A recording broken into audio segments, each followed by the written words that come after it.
What's up, guys? I am starting a little bit early, as per usual these days. So welcome real quick to the August 2020 live show. Hopefully you guys are all doing well. So please let me know in chat if you can hear me okay. So I always like to start a little bit sooner than normal just to make sure that all the little technical bugs are kind of ironed out. And you would think that that would be more or less routine at this point. But if you were here for last month's live show, you would know that we had plenty of new technical little bugs, let's just say. So hopefully we won't run into too many of those issues on this particular stream. I have an idea of what happened last time, and so this time should be fixed. But yeah, if you could, let me know if you can hear me well. So thank you, Brandon, the first to chime in about the audio. Looks like I do sound okay. And also this mic might sound a little soft. Usually when people use this mic, you pretty much have to swallow it. It has to be like right here in your face. And it's a little bit further from mine, but anyway. So good, you guys can hear me. Yeah, so the video last time was this weird anomaly where I was sending out more data than YouTube was expecting. So that little snafu could have been, part of like the irregularity that we were seeing. But then we might have also gotten like a weird lack of upload bandwidth from my internet here. So it's bizarre because I've been using more or less the same output settings to the live stream for the past year and a half. And last month's stream was really the first to have a big problem with it. In fact, we used to send out quite a lot more data, in fact. So who knows, it could have been like a combination of things. But long story short, that Saturday's show was pretty uncooperative. And I eventually ended up doing a second live stream that Monday, just because, the perks of kind of pre-recording the coral footage is that you still have the broadcast file. And if you've got 2 hours, you can just hit that go live and then try it all again. So last month, with the same corals in the background, got double the number of live shows. So I guess it works out for everybody. Real quick, Dave L, thank you so much for the $9.99 super chat, as well as Ernie Wallace with the $4.99 super chat. On the topic, let's say some highs and hellos and thank yous. First of all, to the Patreon crowd. So real quick, these are the patrons that are in the $5 and up tier. They get a shout out during this live show. So thank you to Alan Jackson, Bill Russell, Brandy Camp, Christopher Frame, Chuck Admire, Dave Davis, Diane Rishworth, Ernest Wallace Jr., Gene A. Van Voorst, Greg Zimmerman, Gwen Nicodemus, Hal Scott, a new one, Harkins Aquatics, Jeremy Altman, 2 please for those in chat if you guys didn't already know, Jordan, another, and Joseph Debo, both new patrons, Keith Singer, Kevin Cortez, Kendra Ransom, Lisa Clow, Miguel Pires, Phil Harton, Puddle Aquatics, Rebecca Hall, Reef Infidel, Rico's Aquariums, Rigoberto Rodriguez, Ryan Kern, Santa Nomine, Scotty D, Skylar Korn, The Classroom Reef, Thomas Tarrant, Tim Garner, Trevor Joseph Overbeck, and Zara McIntosh. So thank you guys very much. And also I have to say thank you to 3 now. We're up to 3 YouTube Prime members. So thank you to Joseph Posada, 2 please. Again, he's double dipping into both communities there. And Deidre Zuner, or is it Zuener? I'm not really quite sure. But thank you very much. And 2 please, with the $4.99 super chat. Thank you very much. Can't stay today, Than. Maybe able to stop in later. Well, hopefully it works out, right? Come on back. But thank you very much, 2 please. So I've got to check on the time because oftentimes that's this countdown that's running behind me. It'll just reset right back to 10 minutes. So if I don't catch it in time, people get real confused as to why there's a countdown. All right. Eric Gons, hello from Puerto Rico in the middle of a storm. Hopefully that goes okay.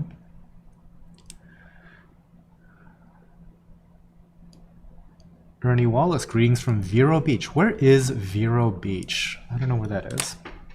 I could look it up.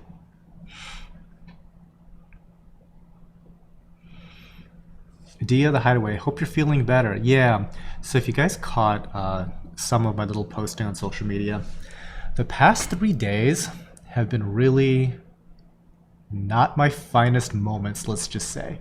So I wasn't super sick or anything. In fact, I was barely sick, but I was just out of it for a good solid 3 days. Like, the way that I would describe it is you're just running on half power the whole time, and I didn't really feel like I got a whole bunch done or anything like that. It was just like this low energy malaise, and I think it might have been because combination of things. So first off, we're getting like these crazy temperature swings here in Ohio. So when I wake up in the morning and then go to the greenhouse in the new building, it's about like 50 degrees, kind of chilly. And then by about noon 30, it's like 83 degrees. So between that and like stepping in and out of air conditioning, probably not the best for just like, you know, your body's homeostasis there, right? So there's that.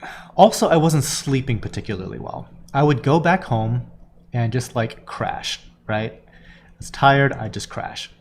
And I would wake up, it's like 8 o'clock-ish, and I'm looking out and, you know, like the sun's just about to go, the sun's just about to go down because it's not 8:30 or whatever in the morning. It's 8 something at night, meaning that now that I'm up, the cats just jump all over me wanting more food or something like that. And now I'm pretty certain that I'm going to be up for a while. Usually that up for a while means about 2 a.m., at which point I will get back to sleep and then have to wake up bright and early again at about 6 a.m. when the cats wake me up once more. So that going on for like a few weeks probably didn't help my sleep cycle. Then what else happened? Probably allergies. Like, you ever just wake up and it's like you just have that like congestion and everything, and I think that we're just now creeping into like that fall allergy season, and usually allergies don't bother me, but now that I'm getting older, it's like I'm noticing allergies more and more. Never used to be a thing, but it's a thing now. 2, please smash some thumbs up, everyone. Thank you again. Thank you again. And Vero Beach is in Florida. Okay, cool. Kevin Rangel, first time actually watching this live while at the dealership. Well, welcome, Kevin. Peter O'Doherty, hello from Ireland. Welcome as well.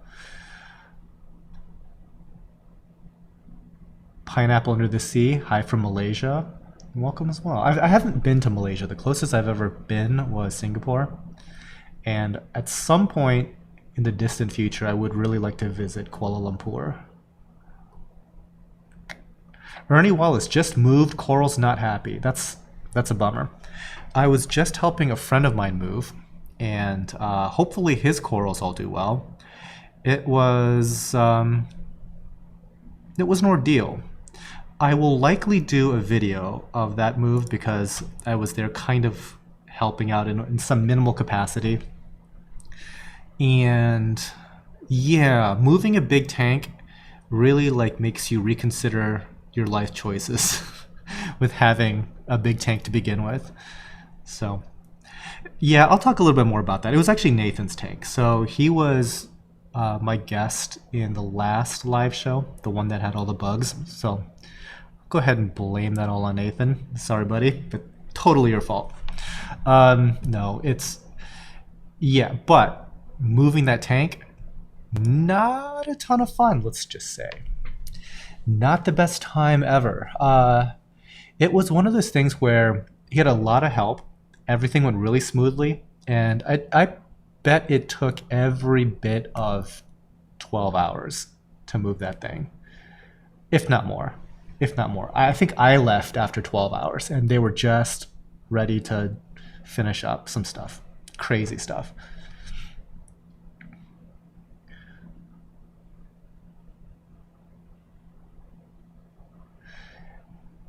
David hoping to pick something up that's going to do well in medium light and medium flow. There's pretty much everything that's not an Acropora would probably do well in your search situation. Your limiting factor is probably your 15-gallon nano. You're probably not going to want to get into something that's going to grow massively, or something that is going to do a whole bunch of chemical warfare or physical warfare. Things like that you'll probably want to avoid.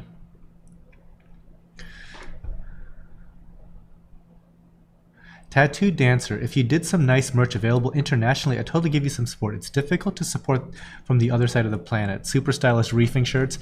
So that's interesting because I've had people purchase internet. I guess it depends on what country that you're in. Because I've had somebody in Serbia, he purchased some shirts and he took a picture of those shirts in front of his tank. So maybe it's country to country dependent, but you should be able to see right below the video itself on YouTube some links to like the, what do you call it, like the Teespring store. Patrick Hamilton is fragging while watching. There you go. There you go. Casey Wagner, yeah, allergies are hell. Something made me break out in welts this week and it itched and burned so much I wanted to cut my skin off. That's not good. That's really not good. Luckily, you know, my thing wasn't super bad. It was just enough to just like just sap all of my energy. So yeah, I was kind of concerned that like this particular live show would be super messed up. Do you guys remember, this was like maybe like a couple years ago. I had gone on vacation to Vietnam. Remember when like people could take vacations? And when I came back, I got like the mega flu. I mean, it just obliterated me. And I think like a few days later, I still did the live show, but I did it with the camera off. And I remember having to like mute my mic several times while I just like hacked up a lung or something. It was gross. So this is nothing compared to what was going on back then, luckily. Johan von Beckstrom, hello from South Africa. Wow, South Africa, welcome. Reeves Low from Hong Kong, there you go.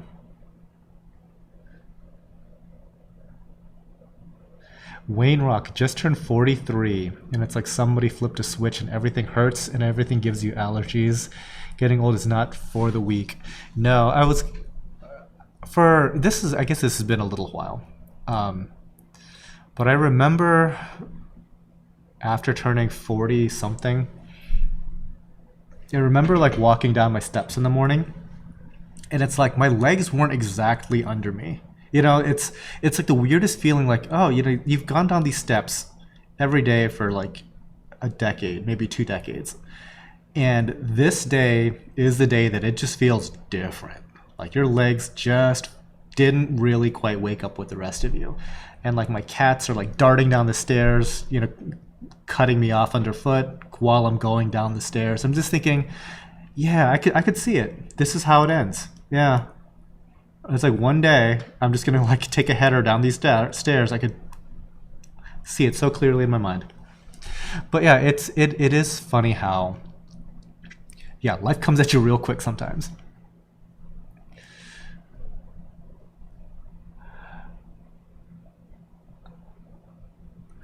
Okay, so Nolan Qualls, how do we buy stuff on screen? Okay, in order to make purchases, you have to go to titlegardens.com, and there is a link there for the live show.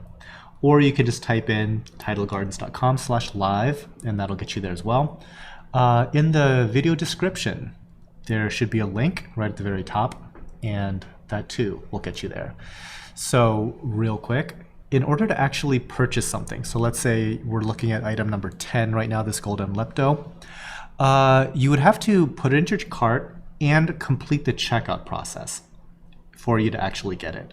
Now, in this case, there are multiple units available, but in certain situations, there's only one of something available. And depending on what it is, there might be quite a little bit of competition for that item. So always finish the checkout process.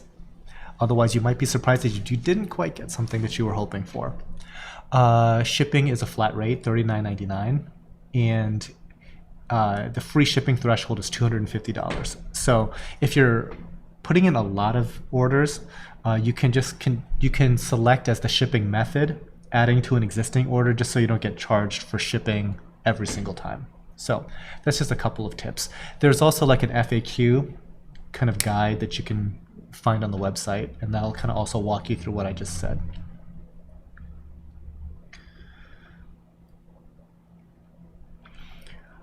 Marina McKinley, Than, do you think you guys will carry Trideca clams in the future? It's always a possibility, but for whatever reason, Tridecas don't do great here. Part of it might be the way that we do maintenance, but also maybe it's like the shipping that they kind of struggle through to get here could also be an ongoing issue.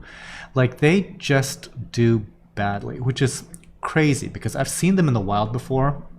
And I just remember that we would see them at low tide. They would be completely exposed to air. And so I'm not talking about, oh, they just close up when the tide goes out. They don't even close. Like, their mantle, right, that fleshy blue mantle is completely extended. And they're just sitting there in broad daylight, mantle's completely extended for hours, and then like it starts to rain, and it's not like a little rain, it's like a torrential downpour of fresh water, obviously, on these Trideca clams as far as the eye can see during low tide, and none of them are even bothering to close. A few hours later, the tide comes back, and it does this like every day. Here, I purchase these things, I dote on them, we baby the heck out of them, and then they just die if I look at them wrong. So it's not something that's done amazingly well here. So it's not high on the list, let's just say. We might want to try it again in the future, but my hopes aren't sky high.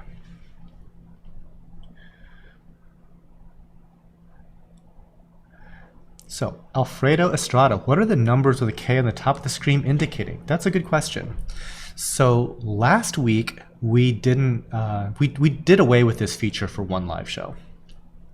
But what that is a rough approximation of the color temperature. So as this coral is kind of sliding, it's also changing lighting. So if you ever go back and hit, like, I don't know, the 2x speed setting, as people are prone to do for my videos because I talk so slowly, you can actually see it go from a warmer, more yellow color, like for this orange pavona, and as it gets closer to that 20,000 Kelvin rating, it'll get like more and more and more blue. And that's kind of just to give you guys an idea of what this coral might look like under different types of lighting. And also the graphic itself, that little Gorgonian or whatever, you can also see how as the color temperature goes, it goes from more like a yellow light to more of like a blue light. So that's just kind of some idea of what you're looking at there. Let's see. You're one item off, you missed number 5, and it's back on track now. Don't have any idea what's up with that. So if there's some discrepancy right around number 5, like Luke is saying, just go with what's on the website. So there's on the website, there should be a thumbnail and the price and everything like that. Let's just go with that.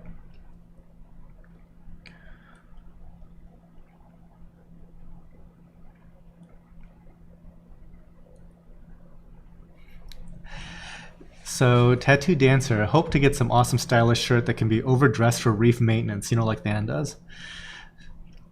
Those can get pricey. You know what? Here's the thing, though. Like Teespring, they add new products all the time. So who knows? There might be a really stylish custom wool dress shirt on there. Who knows? I have no idea how much that might cost.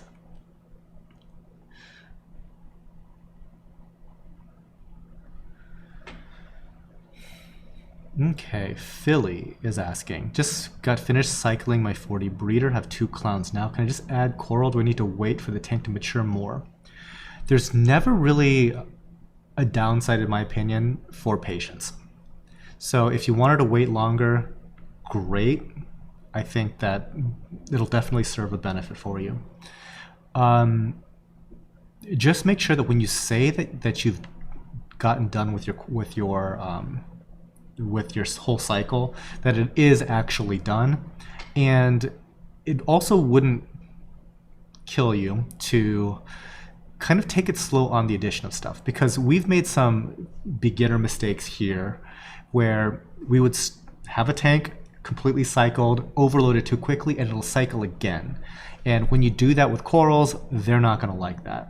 And you're going to just have like a miserable time with that. So again, be patient, take it slow. If you think that you could wait longer, there's probably some benefit to doing so. Having said that, I'm the guy selling coral, so of course I should be saying like, go for it. But in reality, the slower people can take this hobby, they'll be a lot more successful. So take that for what it's worth.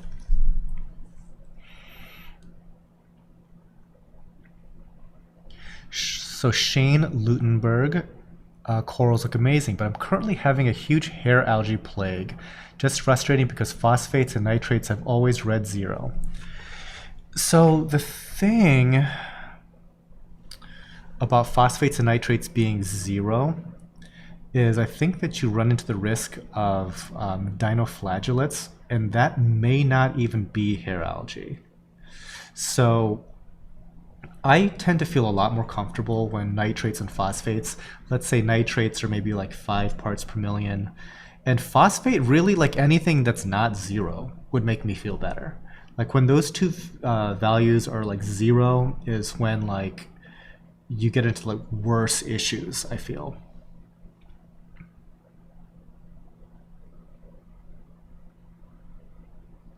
James Copeland, any recommendations for UK coral suppliers?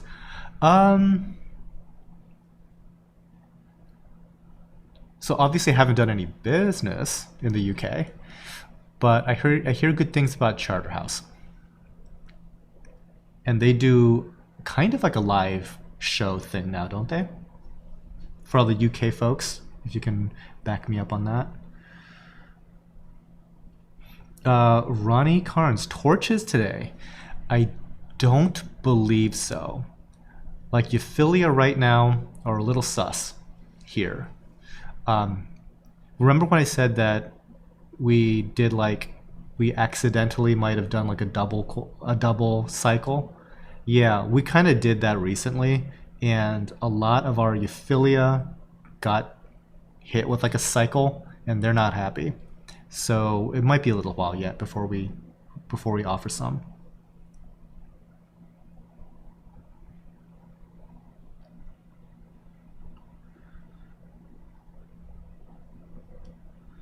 Okay, so MF. Hey fan, which low light corals do you like, which are not non-photosynthetic? Low light, I kind of like Favia and Favites. They're kind of lowish light, I guess. I like Micromusa. Pretty much any Zoa. And Blastamusa do pretty well. But if I had to choose just one, it would probably be, I guess medium to low light would probably be Goniopora right now. I've got a thing for trying to collect the really nice Goniopora. I've got a couple also currently in quarantine, and I am just like scared to death that they're not doing well. They're mostly okay. One's a little bit retracted, the other one's like doing pretty well, and I'm like, These guys are really pricey, they're really awesome, they better survive. Okay, so Tattoo Dancer's asking, how goes the switch to all LEDs in the new building? Fine, really. Are you considering adding some T5s in there as well? Or are you sold on Radions? Not planning on T5s. The Radions are doing fine. Like, really, when it comes to lighting, when you're working at the top end, I guess, of that, pretty much all of them are going to do really well. I think that for the most part, people just might be splitting hairs between, there's probably what, like, let's say there's like 5 great fixtures, right? Fill in the blank on whatever those might be.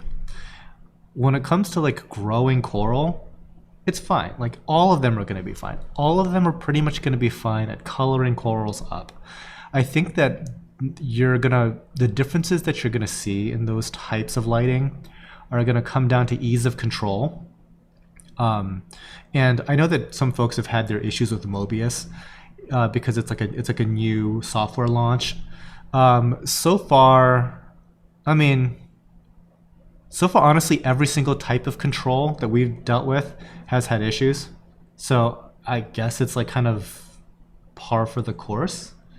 Like, that's, to me, actually, that's the best part of T5s. I just turn them on and off. I have no issues. But, you know, anytime that you're dealing with like LEDs and LED controllers, it takes a little while to get all the bugs out. But when it comes to like growing coral and stuff, total non-factor. The sort of stuff that I look at now more than anything, it's going to be things like how well does it photograph. So for example, like item number 29 here, these Sunny Ds, and we're going on to item number 30. This is shot under, this is the Radions. Later on, let's say right around like 80 something ish, you're going to see a transition from this to T5s, and I still think T5s are a little bit more forgiving when it comes to videography and photography, but it's still very much a usable image. We have to kind of do a couple of things to make sure that it behaves the way that we want. Like, for example, if we did like all blue LEDs, for example, we're probably not going to be that happy with the results for photography and videography. But no, it's not the end of the world. All blue T5s aren't going to look that great either. Let's see, Ernie Wallace. Thank you again for the $4.99 super chat. Where else are you going to get this good of reefing issue? Thanks, Dan. Well, thank you. Appreciate the good feels.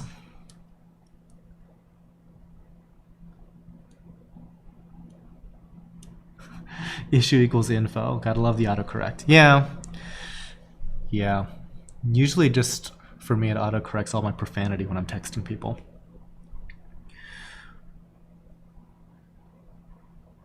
Janine, is it terrible to have phosphate hover at 0.2?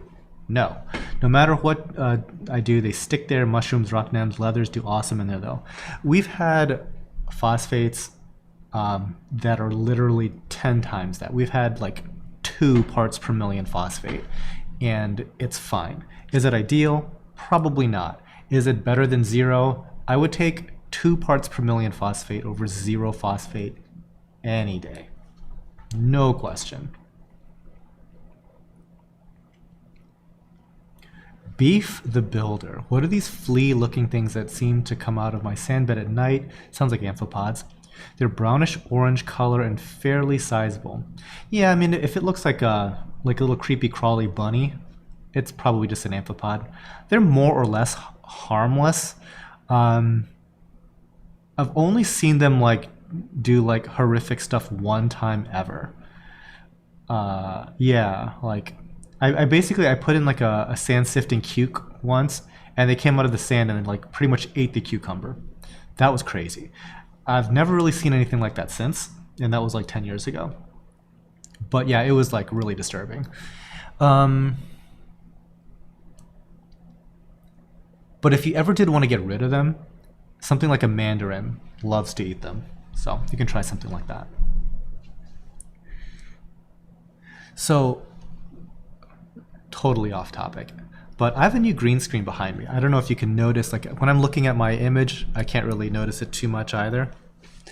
So I got one that's retractable because my previous one, I always just had it up behind me the whole time, and I wanted to be able to shoot at my desk without having a green screen behind me.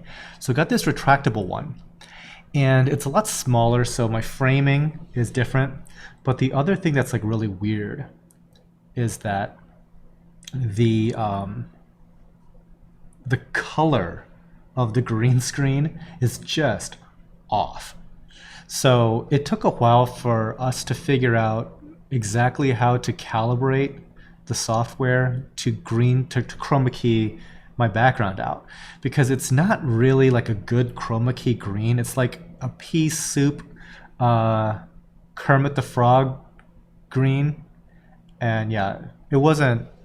I mean, it's supposed to. There's like, okay, that this is like unconscionable when it comes to the production world. It's like you have one job. There is a chroma key green that everybody understands is the standard, and any deviation off of that, you're just doing your job poorly. So I've got like this wonky colored green screen behind me that I'm working with. But so far it looks like we did figure out how to chroma key it out successfully. So there's that.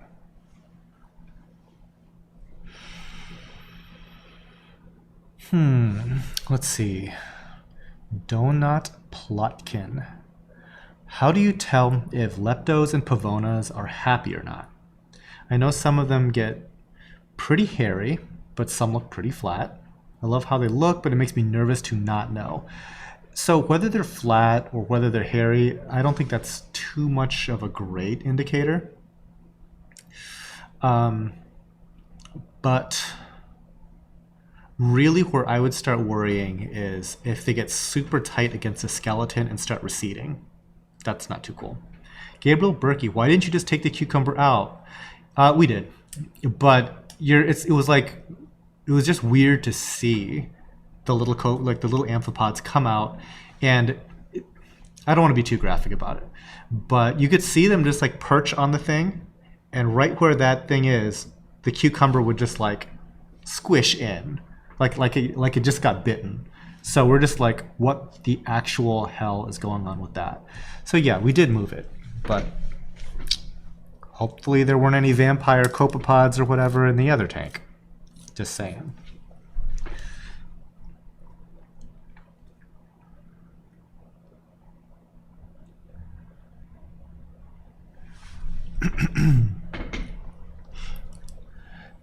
So one thing that I'll also mention, kind of just off the cuff here, is that these Zoas usually don't cooperate this well. For whatever reason, this particular live show, all the Zoas were just like super happy. Usually we take like the best ones to set up for the live show, and only maybe half of them actually open up. Like they're just the process of moving them from where they're growing out to the place where we're shooting is enough to like annoy them, and they get like really ornery and just stay closed. But luckily for the most part, I'm like happy with how they all turned out. So for once, I think you guys are actually getting to see what these things look like. Because yeah, if you guys have seen past shows, you know, I almost like think we shouldn't even sell Zoas on this thing because they're always closed. But no, this time it worked out. I don't know what the secret sauce is really, but I am glad that they did. What is up, Nathan? So Nathan is the person that I helped move his tank, and he had to move a tank from point A to point B in the same room so that they could continue putting down new flooring. And yeah, that was like a 12 to 14 hour move there. Pretty awesome.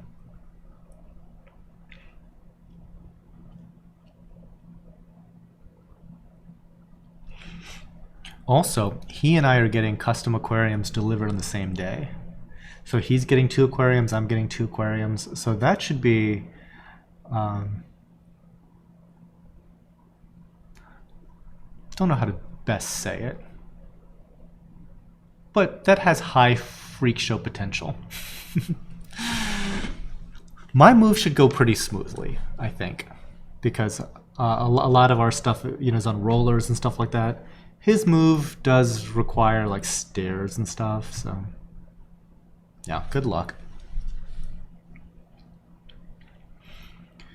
Beef.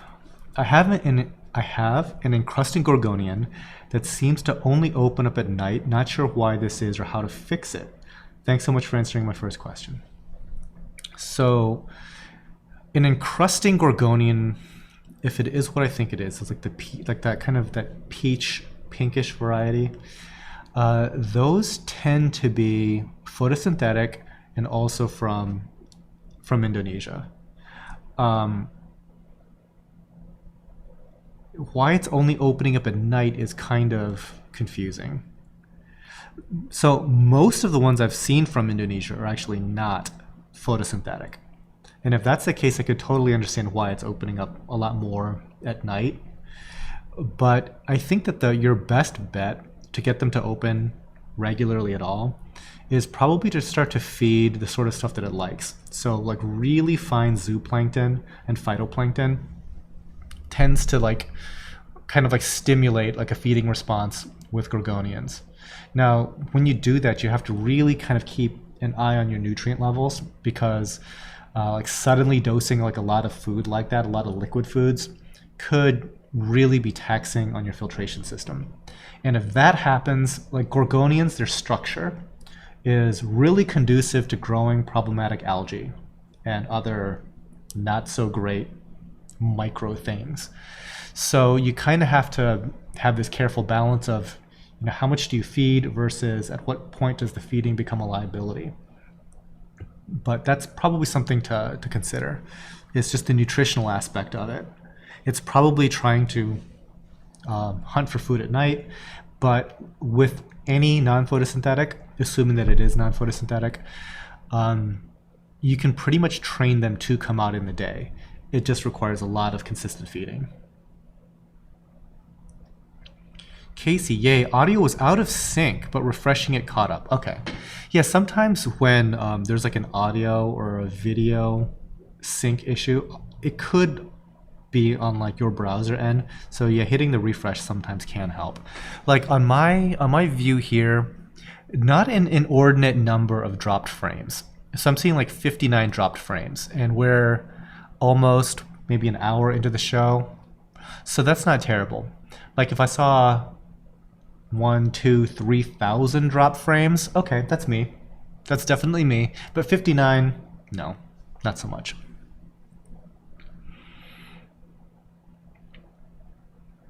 Reef Therapy. Hey, Than. Hello, Reef Therapy.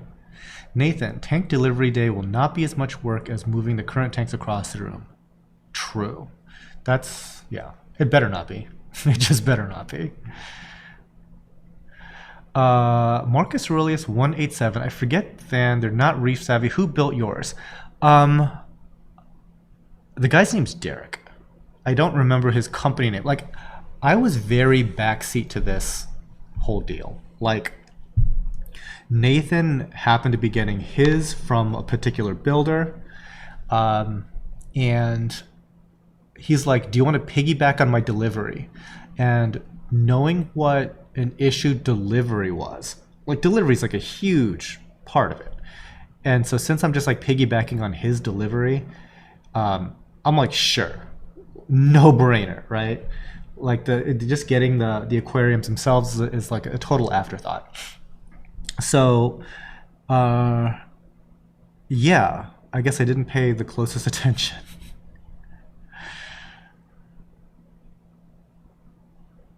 So if Nathan would like to comment on that, he doesn't have to. I don't know what the deal is there.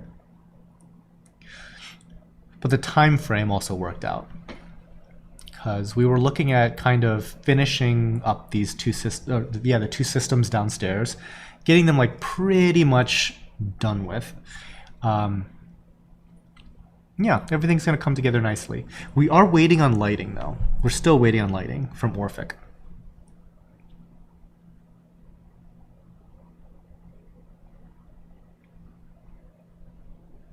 Gabriel Berkey. How beneficial do you think sponges are? I have a huge one growing on one of my rocks. So it kind of depends. Like, I think sponges are cool. Typically, the really pretty ones don't like light. If you expose them to light, they kind of die. They're really fragile. And so the ones that usually survive are a gross gray color, are hyper fast growing, are unkillable, and they overgrow your corals. There's also some sponges that are like these little white pineapple sponges, and they're fine. They typically will end up growing in your pipes and in your overflow and stuff like that in the dark. And I guess that they do provide a little bit of some natural filtration for you. So generally speaking, they're fine. A couple of them can be a little bit problematic. Angry Owl. Are you keeping the greenhouse up once the new building is in full operation? Yes. So it's so funny. Like right now, so the original thought behind the whole greenhouse thing versus the new building thing was that the new building should be able to handle SPS a lot more consistently than the greenhouse does because of the different the different temperature shifts and seasonality issues that we run into at the greenhouse. Having said that, every single year we get better and better at managing these shifts. So now that we have this new cooling system, which 100% does work, it is absolutely effective.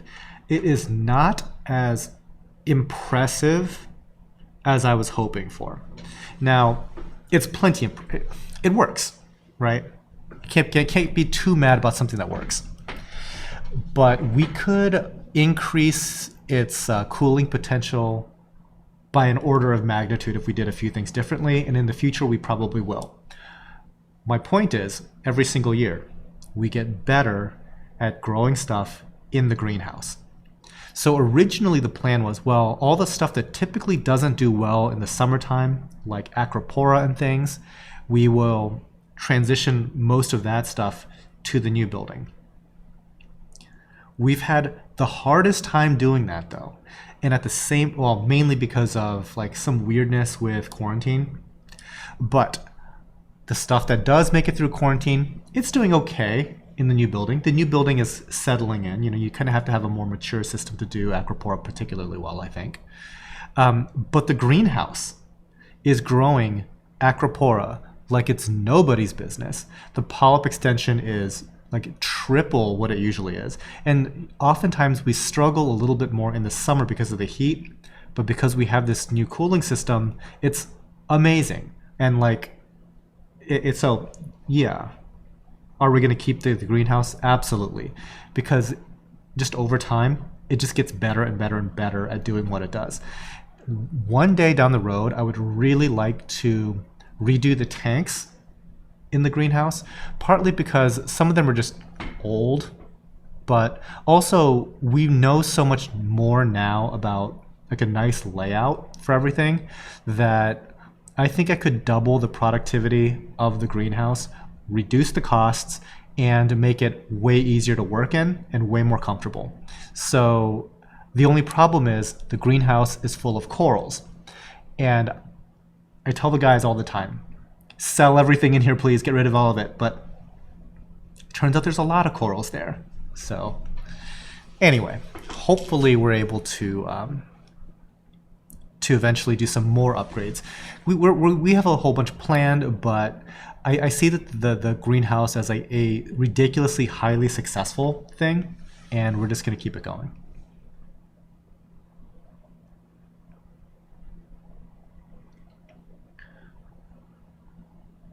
Recognize. I recall that it being mentioned a while back that torch corals have a higher propensity for flatworms and other hitchhikers. Do you still feel the same? Should it be a deal breaker? I don't know that if it's necessarily their higher likelihood. I think that anytime that you're talking about wild-caught, freshly imported Euphilia, you're always going to be at the risk of those types of hitchhikers. And unfortunately, euphyllia eating flatworms are serious business. Like, if you have one, there's a good chance that in a few months you might not have any euphyllia. That's how bad they are. And yeah, it's one of those things that you should probably spend a lot of time trying to quarantine those things. And unfortunately, euphyllia tend to be extraordinarily fragile anyway. Like, there's just a lot of issues with euphyllia right now. They're not on my favorite coral list. Excuse me.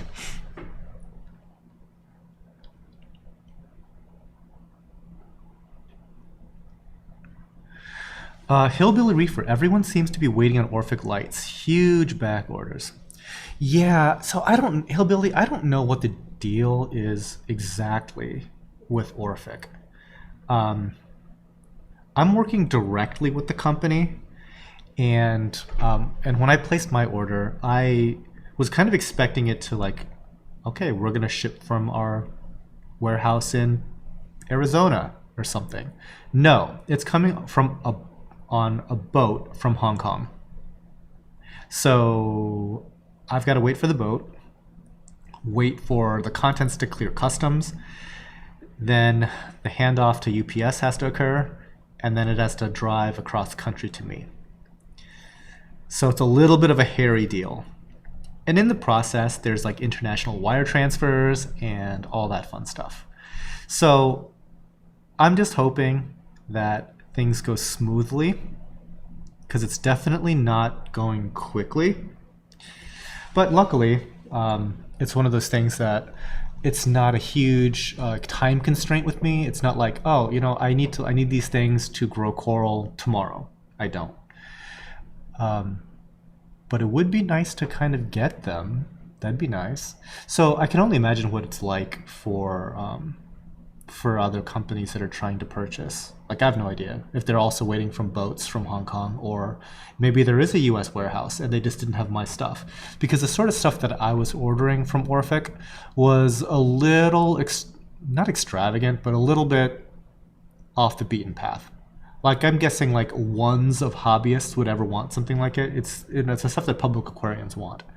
And there's only like ones of public aquariums that want this stuff. So it doesn't surprise me that it was probably made custom order for me when I ordered. Such is the life, right? That's some first world problems right there. What company metal halide is good for SPS? So Ritesh Das. There's a couple that I can recommend to you. So let me think. If you're looking for something that's very yellow, very daylight colored, that will grow your SPS out of the water, it is the 6500 Kelvin Iwasaki, either the 250 watt or the 400 watt. If you want something that's a little bit more daylight, a little bit more trending towards like a cool white, there is a 10,000 Kelvin Ushio, also outstanding. By the way, all of these bulbs I'm recommending, I believe, are Japanese. And then there is a 20K radium for a much more cool blue look. 400 watt on that one. The Ushio 250 or 400 is fine. But for like the 20,000 Kelvin radium, that's the one that you probably want to get in 400 watts. And guys, double check my my fact checking there. I believe all three of those are Japanese. For some reason, I thought that the radium was German at one time, but then I also remember just like looking at mine and them being Japanese. Anyway, let's see. So yeah, when it comes to metal halide, those three are like the holy trinity of metal halide greatness.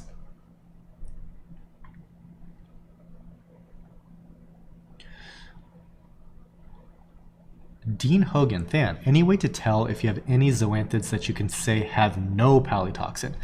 Can't really say that, unfortunately. Zoanthids, I think tend to be a lot less likely to have it than Paleothella, but you know, if it's something that you're concerned about, take precautions.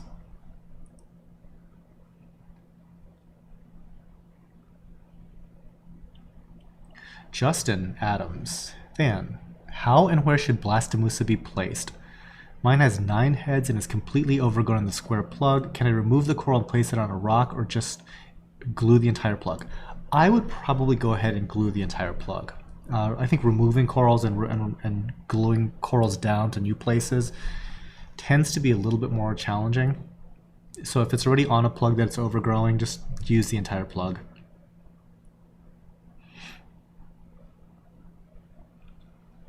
Jason Lively, fan, what dipping and quarantine protocol do you suggest for toadstools and zoas? Luckily, they're both highly adaptable to dipping, highly resistant to it. So you can go pretty aggressive when it comes to that. When it comes to like zoanthids and stuff, there could be like a million different pests on zoas, right? You can give them like a quick freshwater bath even. I mean, there's like a lot of like stuff at your disposal with zoas. Leathers, definitely fewer things that are an issue. Coral Rex is probably fine. If you're in a country that sells Dettol, that'll probably work too. Yeah, I would say that more important than what you're dipping them in would probably be the frequency of it in quarantine. So maybe like do like 1 a week for like 3 weeks or something like that. And just kind of keep an eye on exactly, you know, what might be happening. I would say that when it comes to like the quarantine process, the most important aspect of it is observation.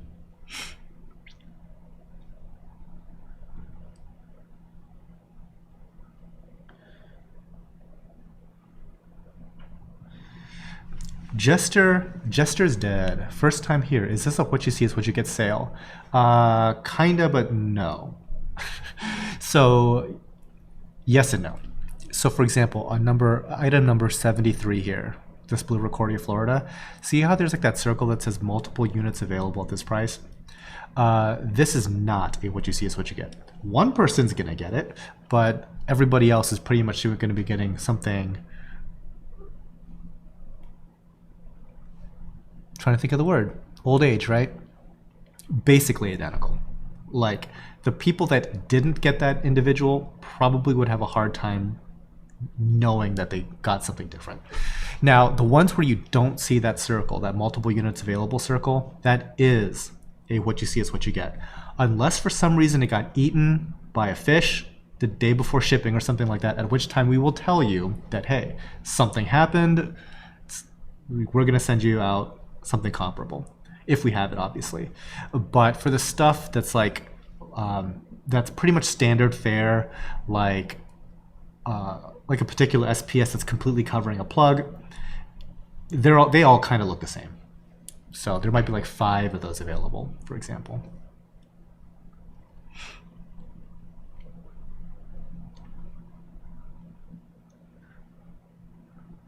Brivey. Does anyone have any experience with one-eyed fish? I just got a pair of clowns and one of them is missing an eye. Aw. I'm just wondering if there's anything I can do for them. I don't think so. They can live perfectly okay lives just with one eye though. I mean, we've got a couple of one-eyed fish. I mean, if I was ever to adopt more cats, they're gonna be like messed up. They're gonna have like 1 eye, 3 legs, that sort of thing. They'll be fine.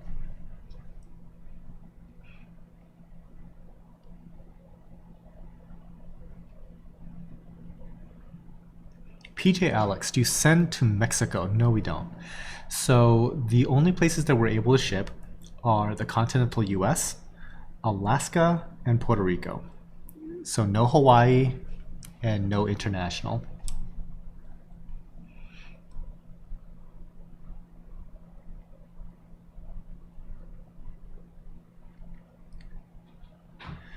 Yeah, I always feel sad for like the little one-eyed guys. But it happens, unfortunately.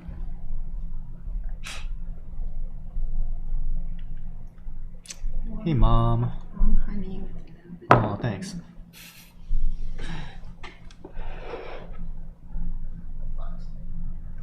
Got some honey tea? No, honey lemon. Just some honey lemon water? Thanks. Are the Virgin Islands no longer included? I think that the Virgin Islands are still included. I just think that we've almost never sent there, which is weird because we've sent to Puerto Rico a lot more than I would ever expect. Like we sent to Puerto Rico more than we sent to like Alaska.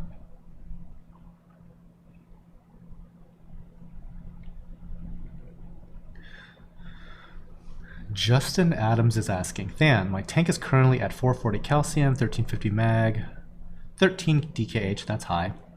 I want to change my salt mix that mixes at a lower DKH. Can I just perform my weekly 10% water changes with new salt? Should I do it slower? Doing it slower would be helpful. So here's the thing. It's been a really, really long time since I switched salts. I think that a lot of like the stories that you might hear online of people having some issues with a particular salt has to do with them switching from one salt to that new salt. It's very rarely a situation of them using a salt for a really long time and then having issues after that, and it being the salt. Like bad batches do occur, stuff like that, but usually when switching salts, there's always going to be some kind of like messed up chemical thing. So the slower you can take that, probably better. But yeah, but I also, here's the other thing about your 13 DKH. Triple check that, because just because one thing says it's a particular value, you might be surprised at like how many different values you can get by different testing methods. For example, we're testing with Salifert consistently in one of our tanks at basically 8.3. Our new automated tester at GHL initially during its break-in period was testing it at 7 consistently for a little while, and then it started to elevate to about 10 on the GHL. So and now it's testing at that consistently. All the while, the Salifert is testing at 8.3 DKH.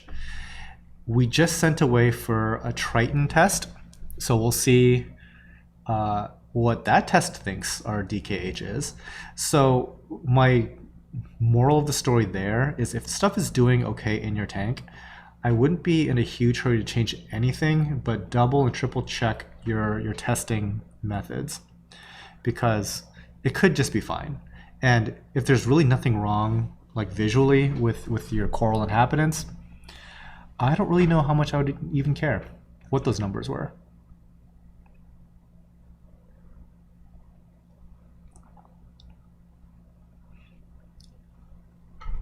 Ritesh Das, what problem are faced when keeping corals that are collected from the wild? Mainly pest issues. And I guess you can always get pest issues from any source, but the kind of the benefits to having stuff that's aquacultured is you tend to run into pest issues a lot less, and also the corals are much better adapted to home aquariums, because if you get something fresh from the ocean, the stress from its removal and the transport to finally get in front of you to even make that purchase, there's a lot of moving parts there. And I could see where a lot of corals could just be like irreparably damaged during that process. And once it finally does make it into your tank, it might do well for a little bit and then just perish. When you're talking about aquacultured corals, a lot more robust. And going back to the whole pest issue, not to say that like every coral farm out there is clean. In fact, I would probably bet that every coral farm out there has some level of pests.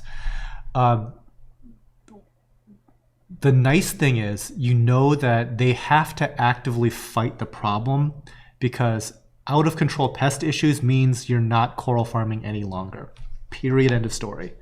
So like the successful companies out there, and you know their names, whether or not they have pests or not, almost doesn't matter. It's the fact that they more or less have the situation under control. Otherwise, they'd be out of business real quick. Like, you know, I always talk about like aquaculture system design and stuff like that. The number one most important thing is to be able to observe what's going on in your tank. Cannot stress that enough, because especially in a coral farm environment, if you have something like, I don't know, so for example, Favites typically don't have a lot in the way of pests. Let's say, for example, that there is some Favites eating pests. And if these things are just in a place where you can't really see them that easily, one day, something that's affecting one little colony is going to be affecting every colony. So all of a sudden, all these babies Breathfavias are all, you know, you're losing all of them. You're losing all the other Favia and Favites near them. It's like suddenly like a huge problem. And that problem accelerates really quickly. So, yeah, my take on that is the successful farms are a lot better at dealing with exactly that problem than a wholesale outfit just bringing in a bunch of corals and trying to sell it as fast as possible to local fish stores. Because there's just a lot fewer processes in place to make sure stuff is clean. There's a lot less observation going on, blah, blah, blah.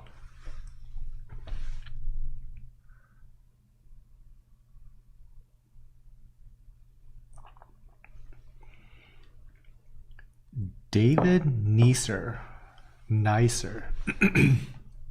Any suggestions for long, tall, wispy coral that would flow, move, dance with gyre current? Want to tuck behind rockscape to add some visual interest to dead space. Okay, well, you could probably try some Gorgonians much later in this live show, like pretty much towards the end, in like the 200-ish range. We are selling some. There's also a few others on our site. That's probably going to be your best bet as something that can just be stuck back there. What's nice about them is they stay relatively flat, and they're not like mega space consuming. But if you have a lot of space to consume, I like the look of large toadstool leathers with the longer polyps.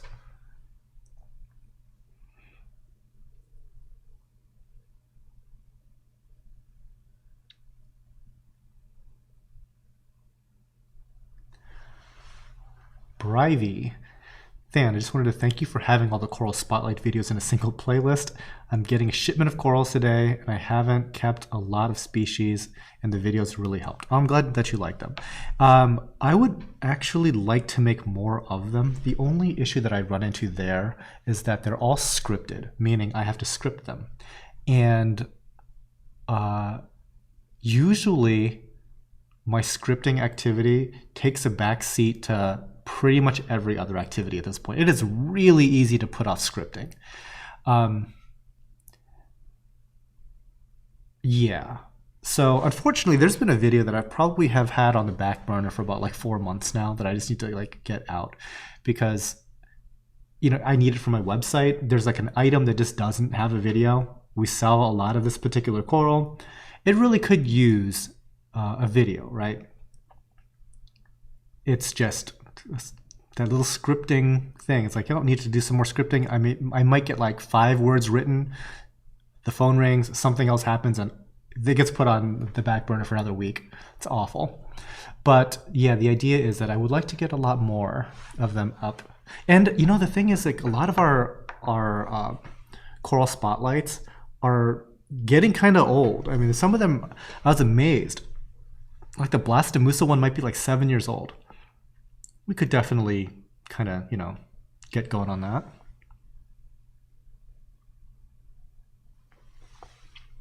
Scott Morrison. Hello, Scottish Scott is here. Hope all is good with everyone. Welcome, Scott. Hope everyone's doing okay. I'm doing much better. I was not feeling great for like the past 3 days. I just had like super low energy for probably a combination of reasons. But luckily I feel great today. Coming around.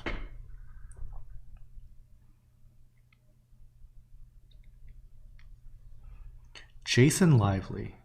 Than, do you or have you ever used Mollies for algae control? No. I started using them for fish and coral QT. They've been amazing on both fronts. Now, I've heard that. I've heard that they are very, very effective when you kind of acclimate mollies to saltwater, but I've never used them personally.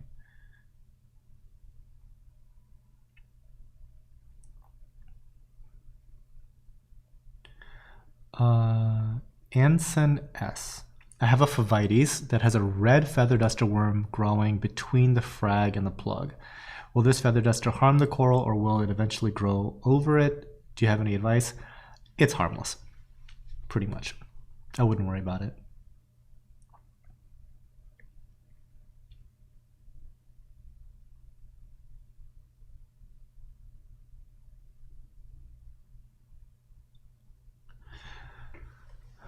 I see some folks are giving some input on some big, flowy, swingy type corals. Good. All good things. Clothed polyps, Spicularia. Yep. Greg Reef Boy, nice Favias you have today. Yeah, I'd say that for the most part they're doing really nice. Beef the Builder, do the corals listed as live go away once they're sold? Assuming that they are not multiples, yes. So for example, we're looking at item number 97 right now. There is only one of them, and so when that guy sells, it does disappear from the site. And I don't know if it's like a superstitious thing, but I don't look at what is selling during the live show. In fact, I probably don't even pay attention to it until like later in the weekend. Yeah, I just don't.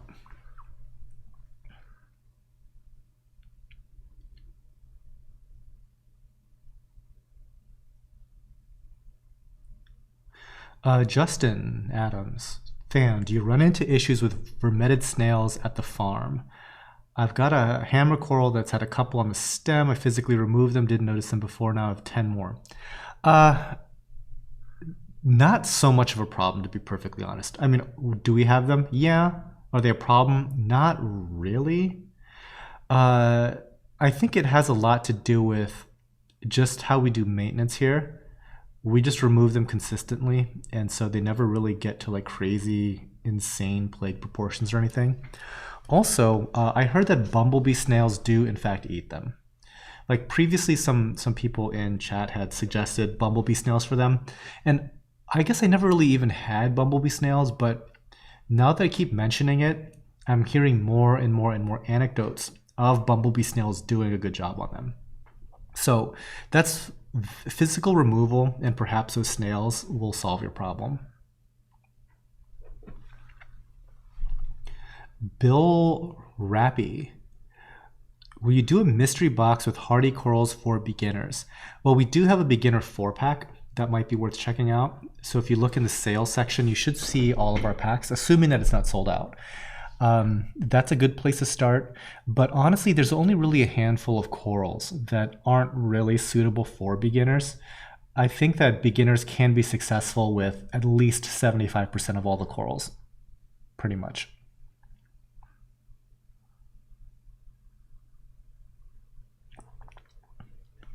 Phil Harton, what encrusting Montipora would you recommend trying to grow next to each other?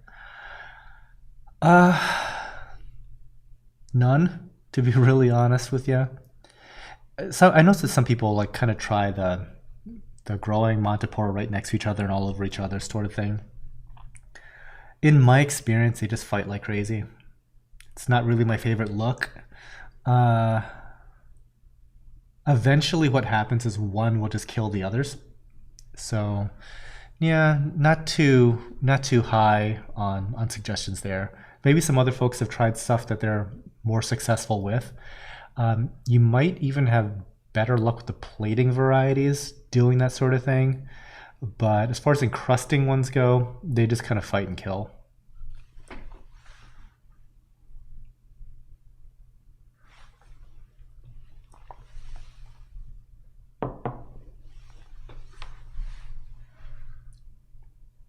Fan, I bought that LFS. Now time to buy.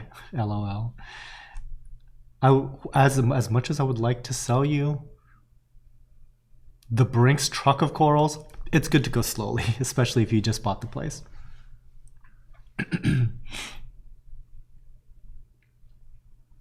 Luis Fernandez, do you have any advice for Biopsy removal? So practically speaking, I would say physically remove it. Just elbow grease, and you will have like the most success that way. If you wanted to try a more aggressive method, you might want to try like Vibrant, but you might pay the price in the way of corals.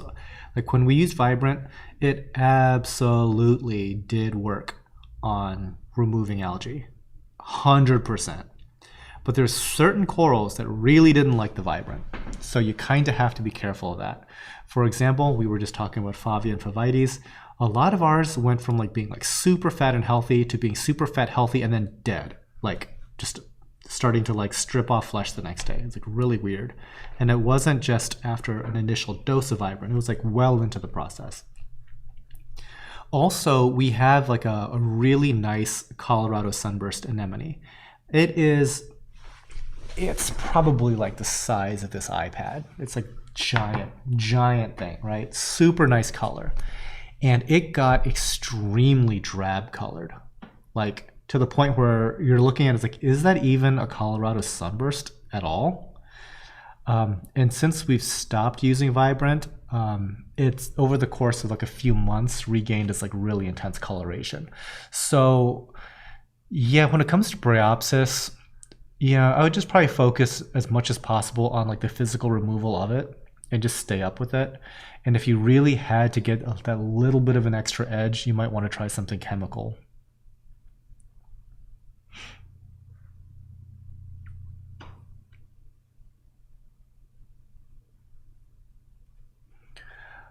Cullen Gambetta, tips for fragging a chalice without access to a bandsaw. You could always use bone cutters. That's pretty much what everybody did before everybody got bandsaws. The main key thing when fragging chalices that people kind of mess up is that they're too aggressive about cutting different chalices together.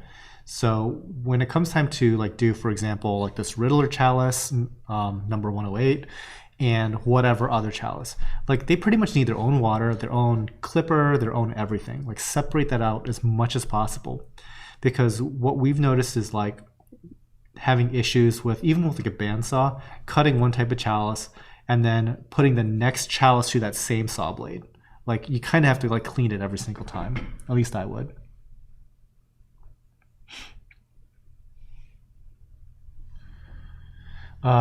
Let's see. Andrew B, is there still a way to contact you so that I can have my order delivered on Thursday? Yeah, just send an email. That's your best bet. Yeah, you can request different shipping days. Just email. Just say, you know, I've got order number such and such. I'd like it delivered, shipped out Wednesday for delivery Thursday, provided it's not like a national holiday or something.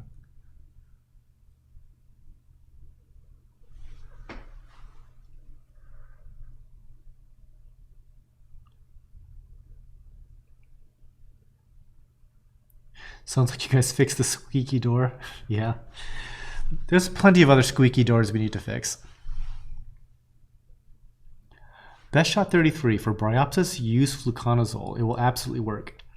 I've heard good things about fluconazole, but we've never used it personally.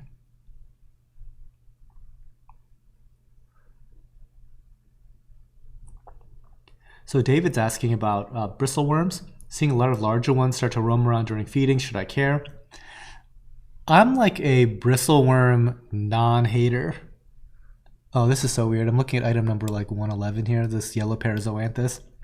And it's always funny to see like how the image stabilizer gets like wonked out by stuff that's like too movie and wavy. So it looks like it's like hula dancing.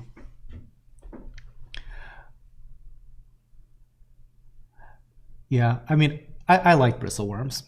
So like the guys that work for me, they hate them, but I try to save them all.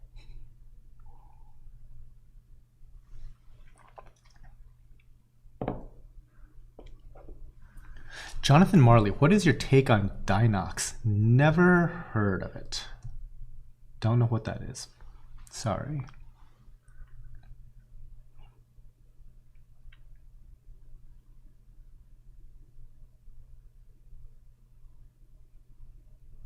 Macy's daddy, not a fan of bristles. They go in my meat corals to steal food. That sounds like a very boisterous, aggressive worm. I could see it. Like we've had some huge, honking giant ones, for sure. Justin is asking, I've watched a bunch of your videos. They're great, thank you. I honestly haven't noticed if you have tanks with sand or are they all bare bottom. If you do have sand beds, how are you managing microfauna in the sand bed? I kind of don't manage it too much. I do have some tanks that do have sand beds. Not very many. We've been kind of removing them as we go. Sand beds are just kind of like really messy and then they make more mess. If I had like a home aquarium, I might be a lot more receptive to the idea of a sand bed. Now, when it comes to sand beds, I think that the mistake that people can make with them is they overload their tanks in general with corals. And so what tends to happen is they eventually, like everything starts off just fine. They put all their corals on the aquascape and eventually stuff starts making it onto the sand bed. Maybe you like fragged a couple corals, goes on the sand bed. Maybe you got like a big such and such, that's going on the sand bed. Maybe something that was up top is like overgrowing that spot, gets moved down onto the sand bed. And eventually you get to the point where you might not be able to get in there and like siphon your sand bed and stuff.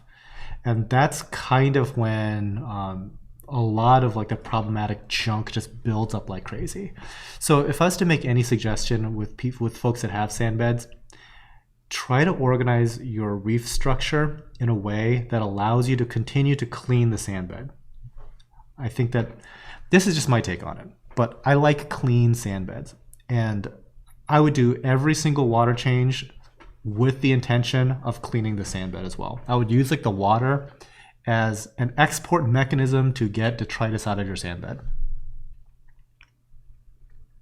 And having said that, the one tank that we have currently probably needs to get its sand bed siphoned much more aggressively. Now, the only other thing that we do is we have some what do you call those things? Cucumbers. Are they okay? Yeah, they're fine. But they don't really replace like a good thorough cleaning frequently.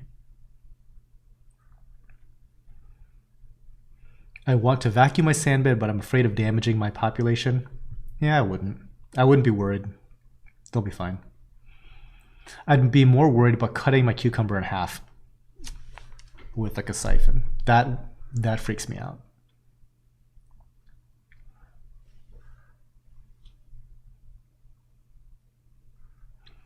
Diacanthus reef, pro tip, soak your hand in vinegar. If you get stung by bristle worms, it dissolves it without painful plucking, doing more damage. Interesting, never tried that.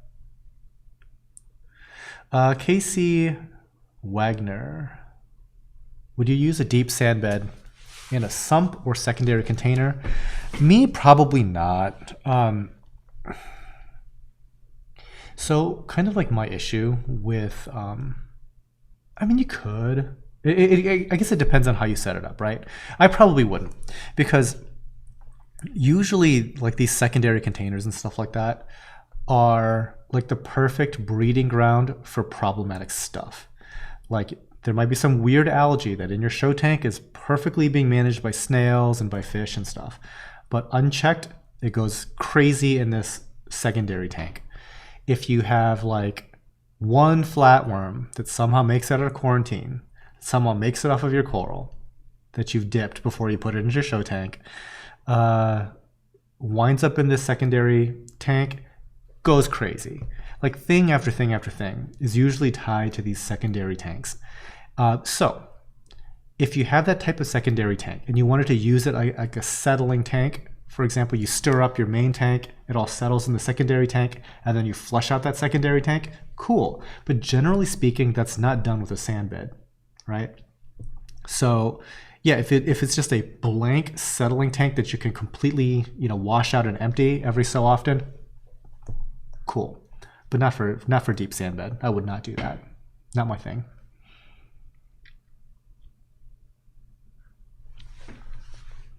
Josh O's Reef. Any ideas what could be up with my micro lords? They've been slowly receding from the bottom up. I've recently given them an iodine dip. Any other ideas? So micro lords, Blastamusa, like this Merletti, I've noticed can get wonky bacterial issues. And what I mean is like they will go from doing spectacularly well to dying. And I'm not really sure what the deal is with that. Because for a while there, we have another hula hooping coral here because of the stabilizer. Anyway, what was I saying? Yeah, weird issues. So we've been feeding a lot more aggressively our corals, and our micro lords have like exploded in size. Like, they're adding polyps practically every day.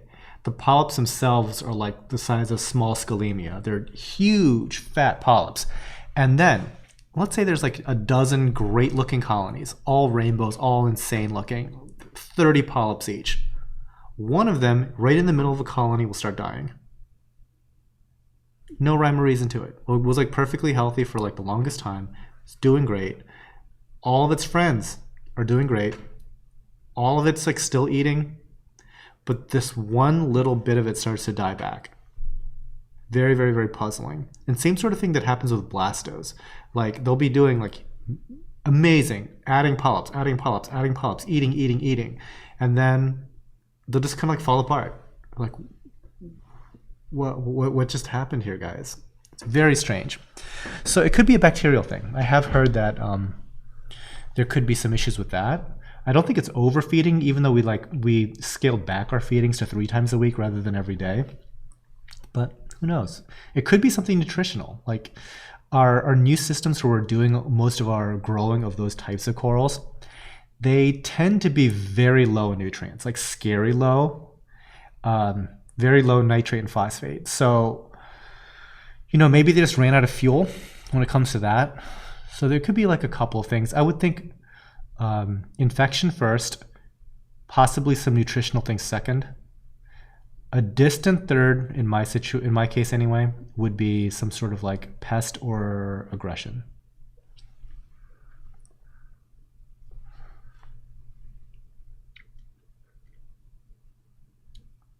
Okay, I've got to catch up with chat for just a little bit.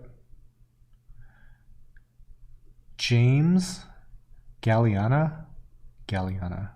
Hello. I want to get into the business of corals. What is your best advice for a beginner?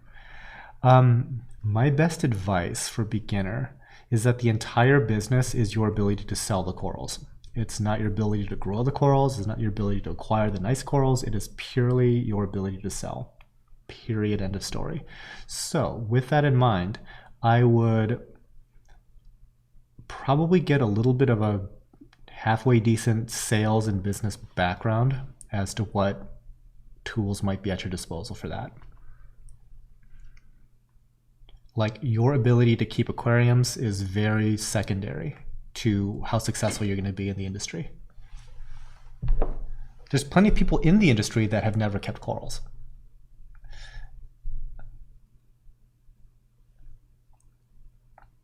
And they're called salesmen. Let's see. Moving on. Greg Reef Boy, Fan, do you have any idea when you might be open for someone to come to the store for viewing of frags for sale? Right now, Greg, this place is on like severe lockdown. So unfortunately, there's no timetable in mind to open back up. But we are only having people pick up online orders right now. So yeah, there's no like walkthroughs or any kind of thing like that.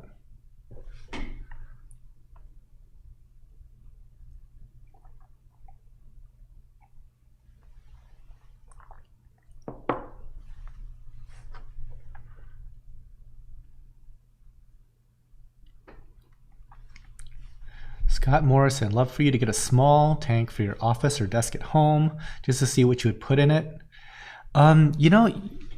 Funny you mention that. for the first time in a long time, I'm going to actually be having some kind of show tank. I mean, not a small little tank like that, but I'm going to be going from like 0 show tanks in 20 years to like 4 show tanks in pretty fast succession here. So hopefully, fingers crossed, I'll have a lot more content with regard to those tanks coming up. Yeah, we'll see how successful I'm going to be with that. I don't know. I don't know.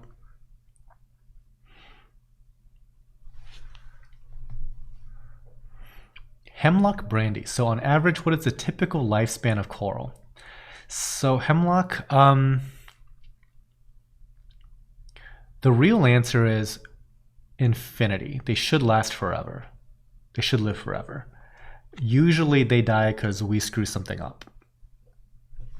If everything goes well, they will outlive your whole family tree. Neil Pelling, hi. Have you any tips on growing Blastos faster? I've had mine for 3 years-ish and maybe grown a couple of new polyps.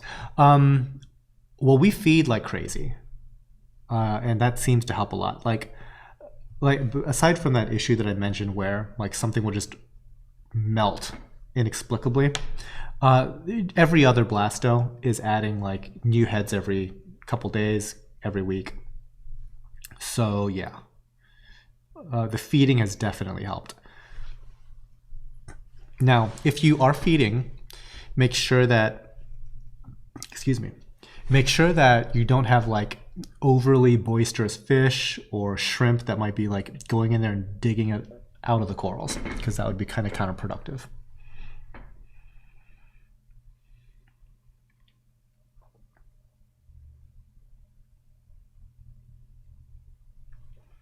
Gabriel Burke, has anyone seen that guy's 17,000 gallon fish only reef tank? It's insane. I may have. So it might sound weird, but I think that there is a size of aquarium where it just doesn't look good anymore, if that makes any sense. Now this isn't me being a total hater, because I've got a couple of like really large tanks downstairs in the works. But after, let's say, after about like 1,000 gallons, there, like, some of the issues with big tanks become more prominent. So the way that that visually stuff looks in the water, once you get past, let's say, like 5 or 6 feet looking straight through it, like the turbidity of the water, and also the way that that it optically compresses, looks kind of messed up. Like everything kind of looks hazy, and it's just because you're not looking through, like the vacuum of space. You're looking through salt water, and depending on like the turbidity of the salt water, depending on the tannins in the salt water, like it just looks off. Whereas if you were like right on top of like a particular coral, you could be like, oh my gosh, I can like see all like the intricate colors and patterns and stuff. But if it's 6 feet away in an aquarium, it's like, it's all right. It's okay. It's not like fantastic. But I don't know, there might be like some things you could do. Maybe run ozone or something to really clarify that water. But there are issues visually, I think, that with like the mega giant tanks that kind of like put me off to it, especially given like the increased like maintenance and workload to like make something like that even work. So there's definitely like an upper end to the size of tank that I would actually want for like viewing, short of you actually going diving into it. So at that point, yeah, sure, go crazy. Have like a 50,000 gallon aquarium if you're going to dive in it.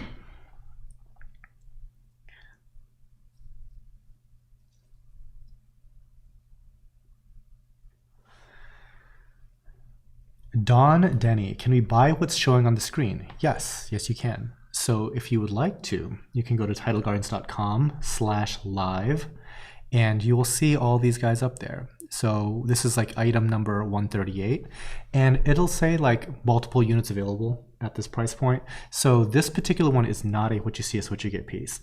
But if you don't see that multiple available, it is exactly that piece.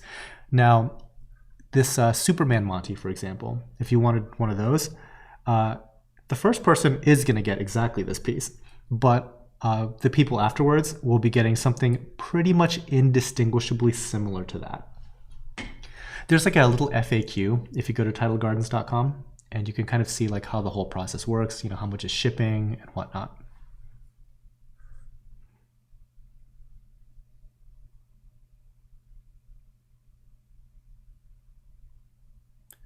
Sean Davies, why did you choose to start a coral farm?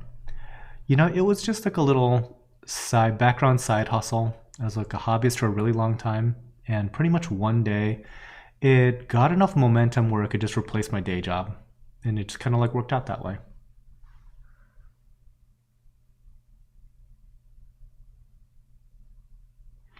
Ronnie Carnes, do you think the prices of high-end torches are going up or down in the next few years? Hard to say. Hard to say. I don't think that the supply is going to go up anytime soon.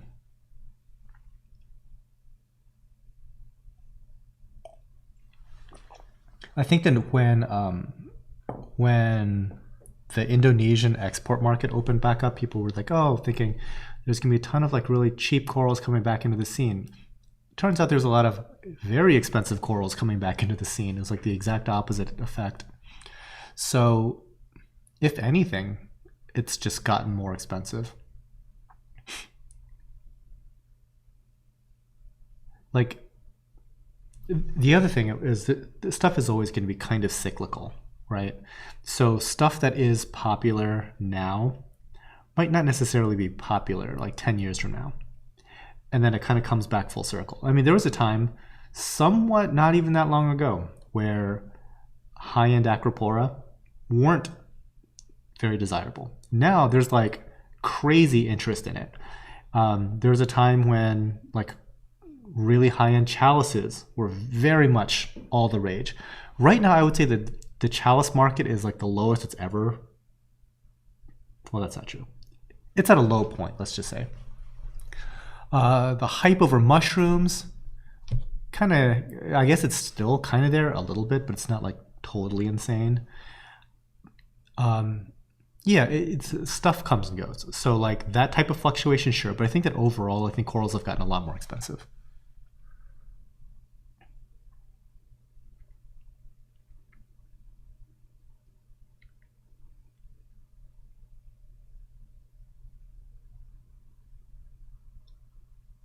And Diacanthus, thank you for spamming the live sale link, as well as like the FAQ. Thank you.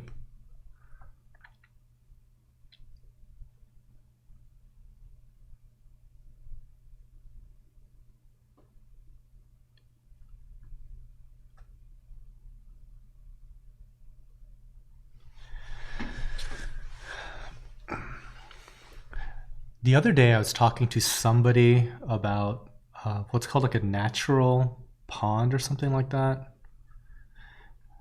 It was like it's like a regular swimming pond, except that it has like a shallow section that has like plants that do all the filtration. So you don't use like pond chemicals and stuff. You kind of let like the natural biology clean the water.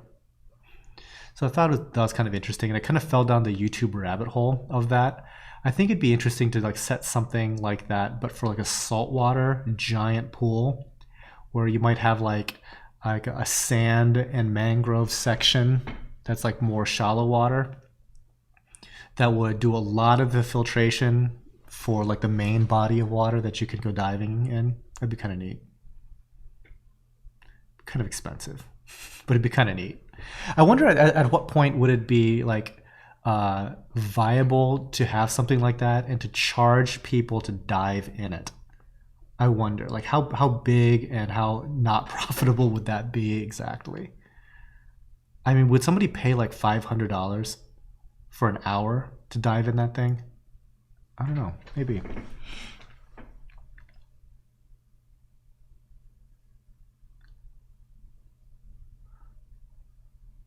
Ronnie, where do you see the price of high-end torches in the near future?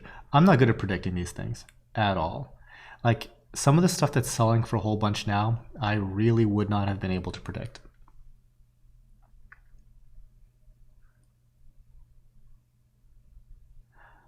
Manuel, are you doing shipments to Mexico? Unfortunately, no. US only. Joel, would you someday do international shipping? It's kind of unlikely, especially now more than ever. Like, international's gotten a lot more complicated. But international shipping, you know, I need just to sit down with a friend of mine and just crank out what is actually involved in doing international shipping. Just to like illustrate for you guys why it just doesn't happen, right? Like the idea of placing, let's say, a $100 order at Tidal Gardens and having it shipped to another country, that will never ever happen. As far as like what's currently the structure to place an order like that, you would probably be paying like $1,000 in shipping if we would even do it, which we wouldn't.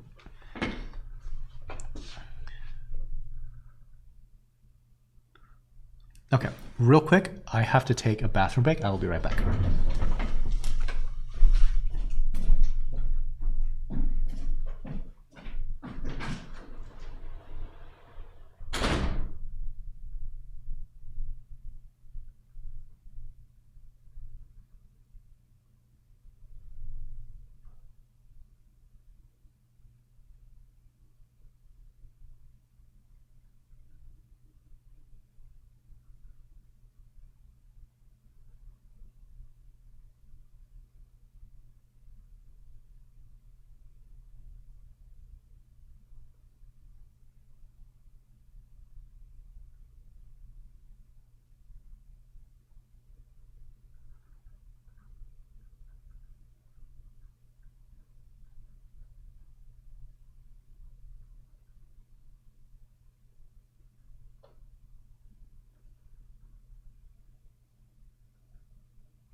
And we're back.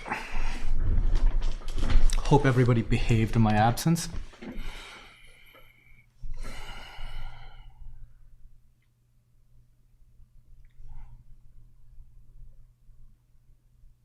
Okay, catching up on chat here. Some people talking about lights.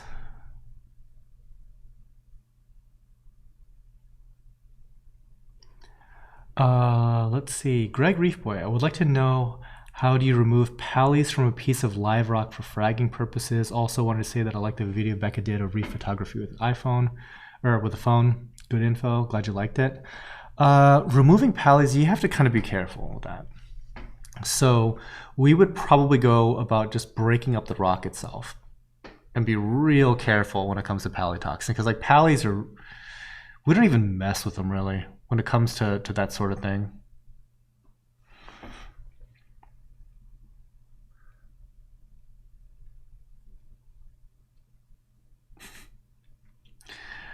Yes, the Tidal Gardens bathrooms have bidets. True story.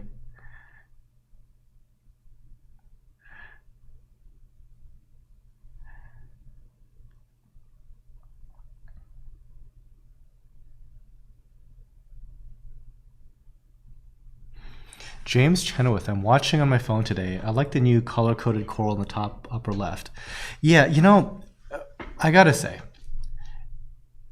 there is like something amazing about having new employees come aboard that have unique skill sets that you just didn't have before.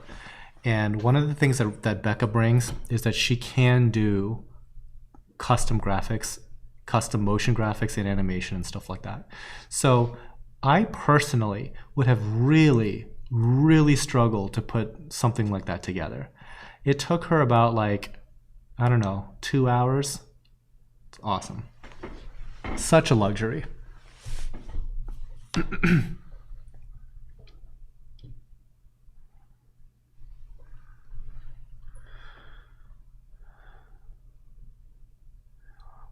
Hemlock Brandy. So as the pandemic seemed to boost your business and prompted more people to get into the aquarium hobby life, yeah, I think that a lot of the online companies that had like a decent footprint tend to have done pretty well.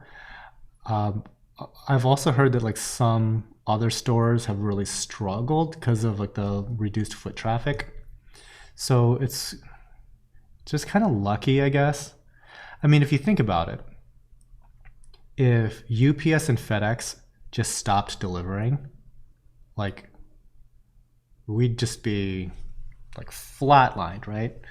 So because they didn't, things went the other way. So it's, you could be like really good at what you do, but just having something completely out of your control just derail your business. So, you kind of have to just, I don't know, feel fortunate when the good fortune does arrive. But I can also I can totally understand like how certain industries just got absolutely obliterated and how badly that would suck. Because again, it's not really their doing.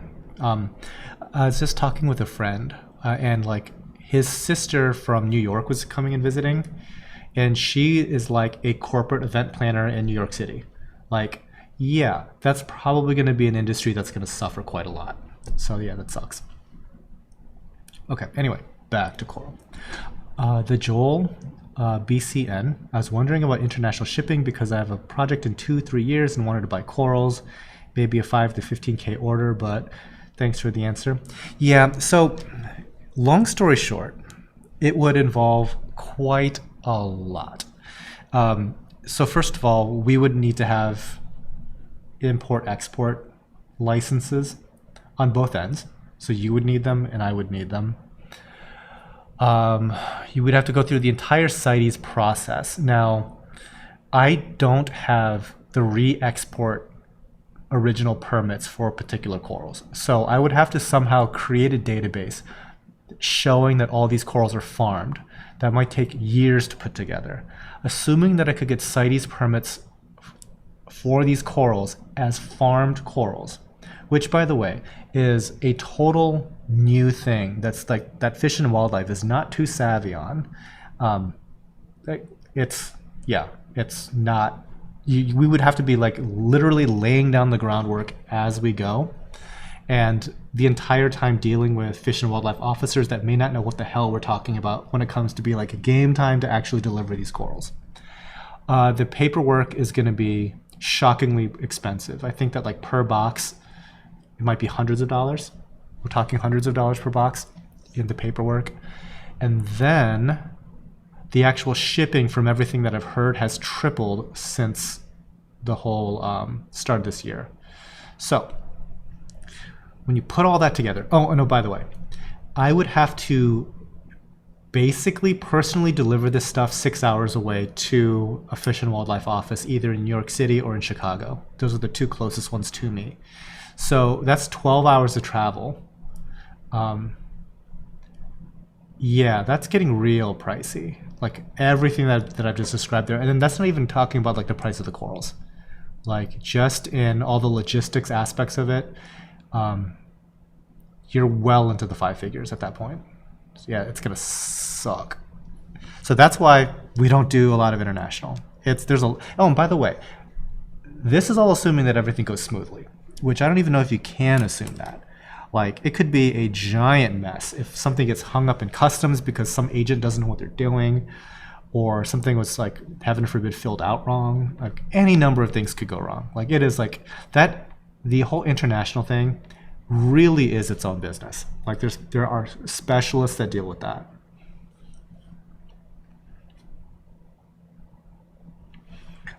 Jason Lively.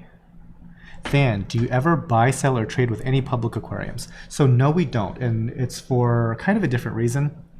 We have contacts at like Shed Aquarium in Chicago and at the Akron Zoo, which has an aquarium and stuff like that. So the reason why there's not a lot of business done between like the industry and the industry, I mean the livestock industry, not the dry goods industry. There's a reason why they don't just like go and like buy like high-end corals from somebody, let's just say.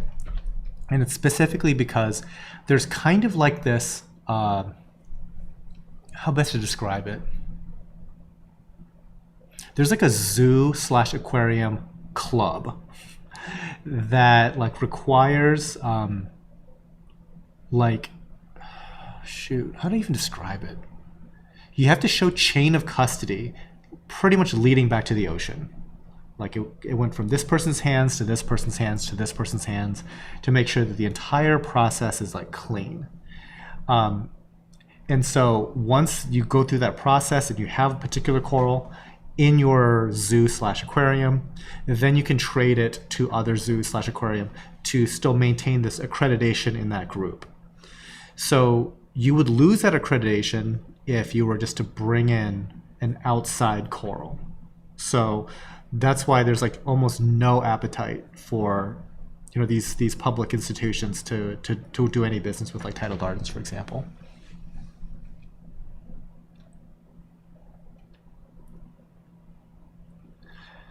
Let's see. James Galena. What's your favorite, like an indoor or outdoor greenhouse slash building? That's a good question. Right now, I think it's pretty clear that the greenhouse is doing better than the warehouse, but that could change. They're both doing pretty well. So I'm not even gonna like sweat the details. They're both doing pretty well. I tend to like the indoor one a little bit better. It's way more electricity, but I do like it. And it's mainly because of the air conditioning. Air conditioning and a lot more lights. A lot more. Angry Owl. Do you think that the coral market is saturated? No. Smaller niche vendors or just way more vendors? It seems that there's a few key names, but if you look around, there's tons of vendors. Sure, there's tons of vendors. I want you to try to buy an Amazeballs Ghani right now. Anywhere on the internet. It's like, there's certain corals, right, that are pretty well known, and you just can't find them. Like, try to find an orange ball anemone. Like, I don't even know if we have one for sale. I know we have them, but it might have been like 5 years since I've seen one for sale anywhere in the country. So in that sense, no, I don't think the coral market is saturated. In fact, I think it's actually very difficult to buy certain corals.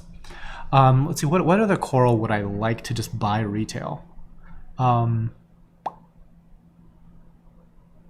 Like certain high-end, like a true Indonesian rainbow chalice. They're usually about $500 for a frag. I don't think that you can find one online right now, like anywhere. Like I don't think you can find a seller. So in that sense, I absolutely do not think that the coral market is saturated. It might be saturated for stuff that like either people don't really want or is somehow like, well, it always comes down to what people don't want, right?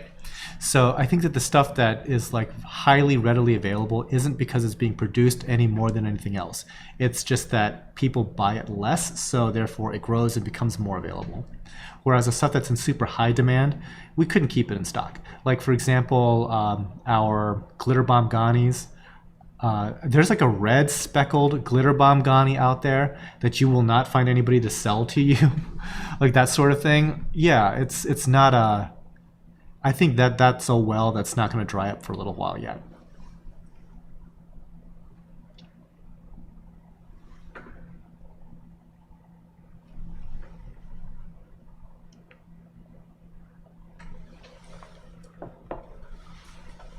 Let's see. If you don't mind, can you expand upon your thoughts from hobbyist to coral farm side hustle? Not really. It's kind of its own long story.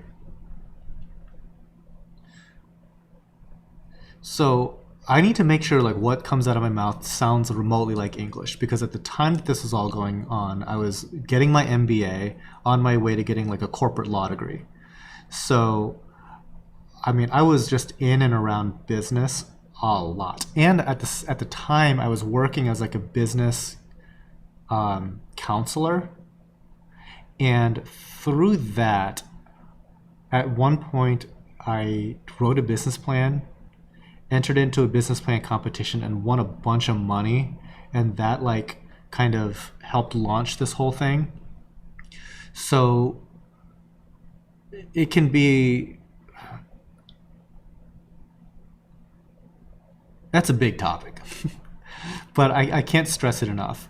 Like, your success really just comes down to sales and like the act of selling and sales promotion. Like, a lot of it comes down to that.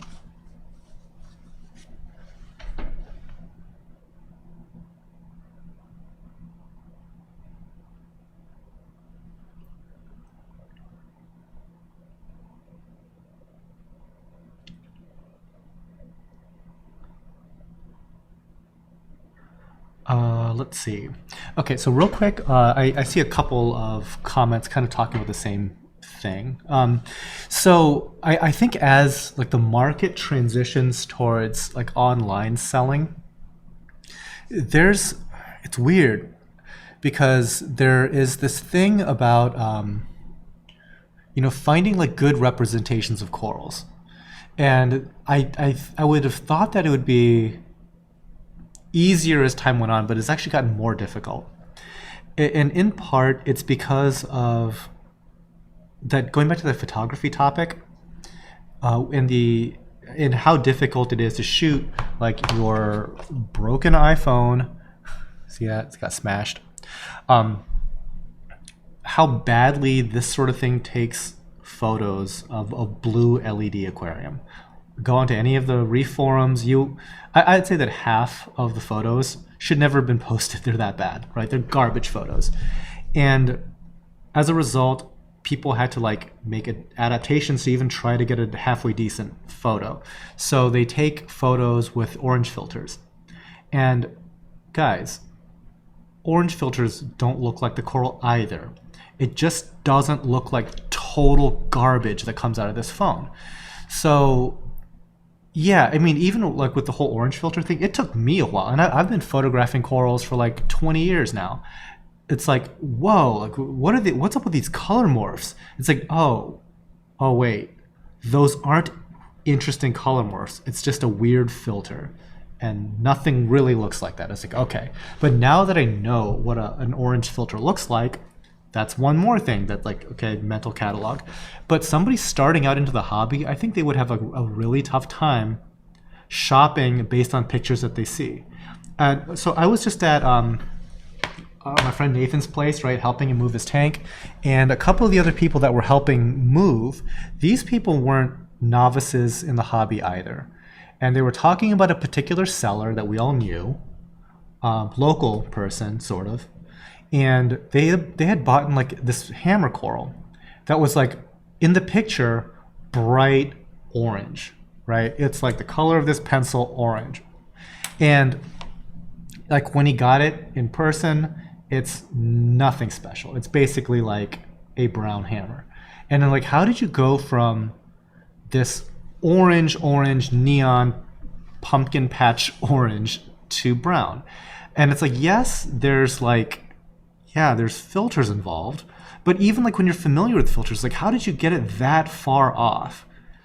And so I can only imagine somebody that's like new to the hobby kind of being introduced to like corals and then seeing like such a variation of possibilities, right? And unfortunately, I think that there's going to be like a learning curve there, because there's going to be less and less in-person viewing of these things.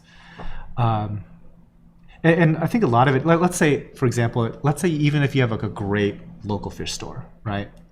Well, just like what we were talking about, there's certain corals that are barely available on the internet for sale, like an amazeballs Ghani, a true rainbow chalice, certain like really uncommon SPS. That's probably not going to be at your local store. So assuming that you did find like a halfway decent image of it online, can you trust that image? It's a tougher thing than it's ever been before, and it kind of sucks. But you know what, we try to alleviate that to some degree. So we're trying to show stuff under different lighting. Somebody had mentioned, showing like the full colony. And that sometimes can help too. But I don't think that there's going to be like a perfect way to display it. There's always going to be some weirdness. And the other thing is, sorry to go off on a complete rant, but the other thing is sometimes, and this is super rare because I hate getting this phone call about such and such doesn't look like, you know, the picture on the website. It's like it probably does. So first of all, I already don't believe you. But let's just say, for the sake of argument, that it might differ. Please send in a photo. I see their photo. And sometimes, I swear, they're lighting their tank with like an incandescent 60-watt light bulb or something. It's like it's the yellowest garbage light bulb. It's like, I don't even know where you would buy such a thing to put over an aquarium. Like, it's not even a freshwater light. It looks like a Home Depot shop light. That's how bad it is. It's like, yeah, nothing you buy from my systems will look like their pictures in your aquarium. And it's a noob thing, but it's like, it's possible. Okay. Rant over. Attila, Fan, how do you manage humidity? It's actually really easy in the greenhouse because the thing is a big, giant wind tunnel. It sweeps everything away. Stays relatively comfortable unless it's swampy humid outside, at which point it's going to be terrible. In the new building, we have an air conditioner. If we ever need more dehumidification than the air conditioner can handle, there is a spot for a second air conditioner. And we just kind of like throw air conditioning power at the problem. So far, so good. I mean, we're hovering at about 60-something-ish humidity in the summer. And the summer is the only time that we have to ever really have to deal with humidity. In the winter, where the air outside is dry, we have air exchangers. And essentially, we could drop our relative humidity downstairs where all the tanks are to about 30%, no problem for very little electricity. So wintertime, it's like perfect for like all things. I love the winter now. I never used to like the winter. Now's the time. Winter's great. Summer sucks. I hate the summer. Okay. Patrick Hamilton. Actually, no, before I get to Patrick's question, Cypress Reefers. Any Stenachata species compatible with my Caribbean blue tang, Acanthrus? He's tiny, but he's like a real bully. All tangs are jerks. Period. At least they're different. At least they're two different genera from one another. So that's helping a little bit. Acanthrus are the biggest jerks. They're all jerks. Like our tangs like killed each other when we got them. It's awful. Patrick, which corals do you grow the most of? And how many frags do you try to keep available at any given time? That's really tough to say, because I think going back to an earlier comment, the stuff that tends to build up just happens to be the stuff that's a little less desirable. So something like Passalopora might be something that we have a lot of, just because it's purchased less frequently than other corals. So it looks like it grows a lot more, and it does grow fast, but other things grow fast. They're just bought more readily, that sort of thing. Really tough to say. And I wish that we had an inventory system that's a little bit better on the reporting, because it'd be nice to like see all the different quantities and stuff like that. But I do know that like Xenia, that's like super fast growing for us, we just sell a ton of it. So it never really looks like that we have a ton of it, because it's always kind of like being grown and then moving out. So tough. It's tough. It's sometimes you have to just go by feel.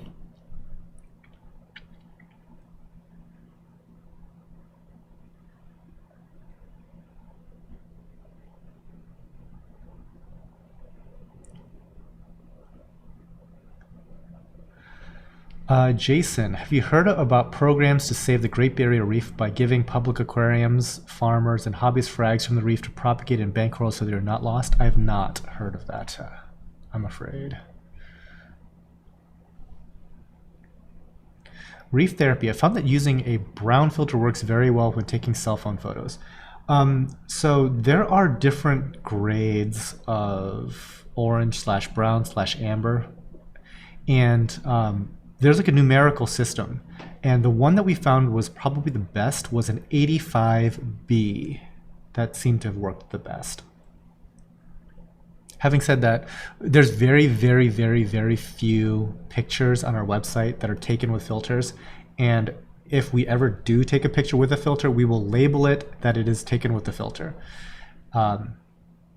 Yeah, it's just, so what we might do in the future, maybe, okay, is to take a picture of a frag under daylight, actinic, with a filter through actinic lights, as well as possibly a mother colony, if that's even possible, because sometimes we just don't have a mother colony.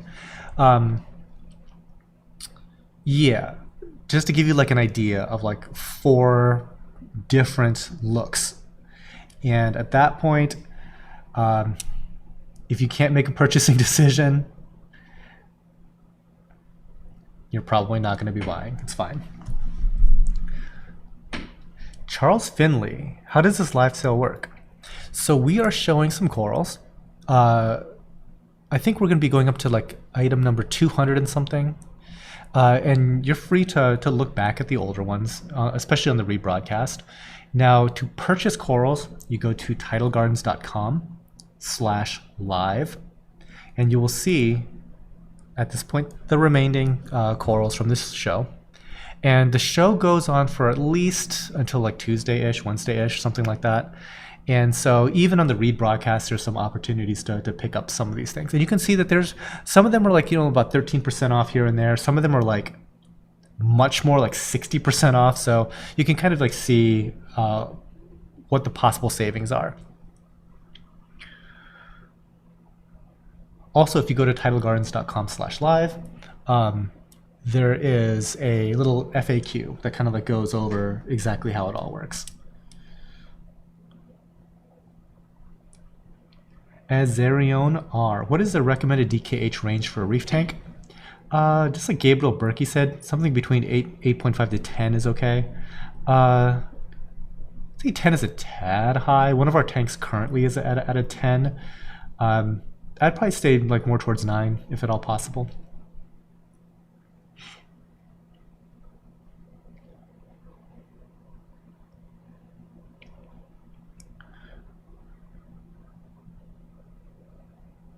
Could you recommend a good brand for nutrition?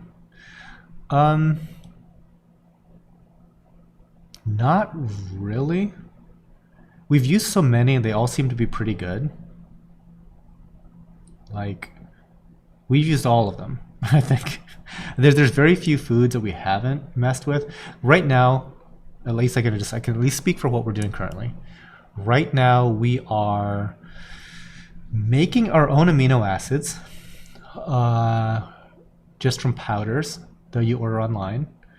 We are getting some powdered food from Omega. We're getting some pellets and flakes from Omega. And we are making our own bulk frozen food from like bulk krill and mysis and some rotifers. It's a little bit of everything.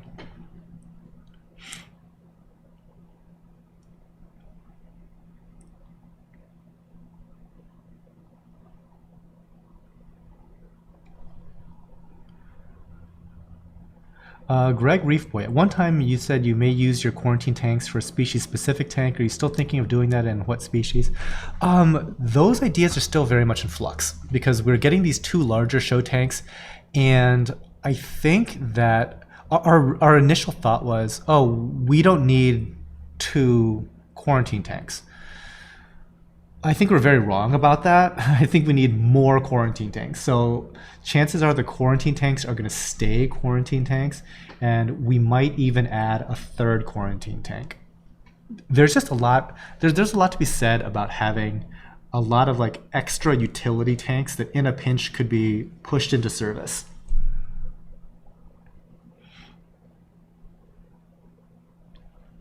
Flamingo Legs Films. Than, how do you manage pest algae? Combination of herbivores and also like manual removal, pretty much.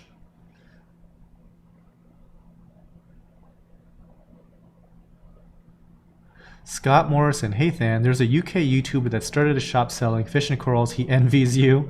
He went over to the States for some of the big shows. It'd be funny if you watched and commented. Aaron's Aquariums. We've met before, Scott. So actually, I went to the UK last year in October, I think. And so yeah, we met at a couple of the shows over there. So yeah, we know each other. Charles Findley, how much are those wheels in your systems rated for? Be careful because we used them before in our manufacturing facility and have had a tank break and cause our systems to shift. Wow. The ones that I have, I think, are 2,200 pounds a piece. That's their rated thing. There's one size larger that can handle 3,300 pounds each. And for the larger stands that we have, there's 6 wheels. Green avocado. When are you guys getting weeping willows? So if you're talking about like a weeping willow leather, we got one. It's in quarantine.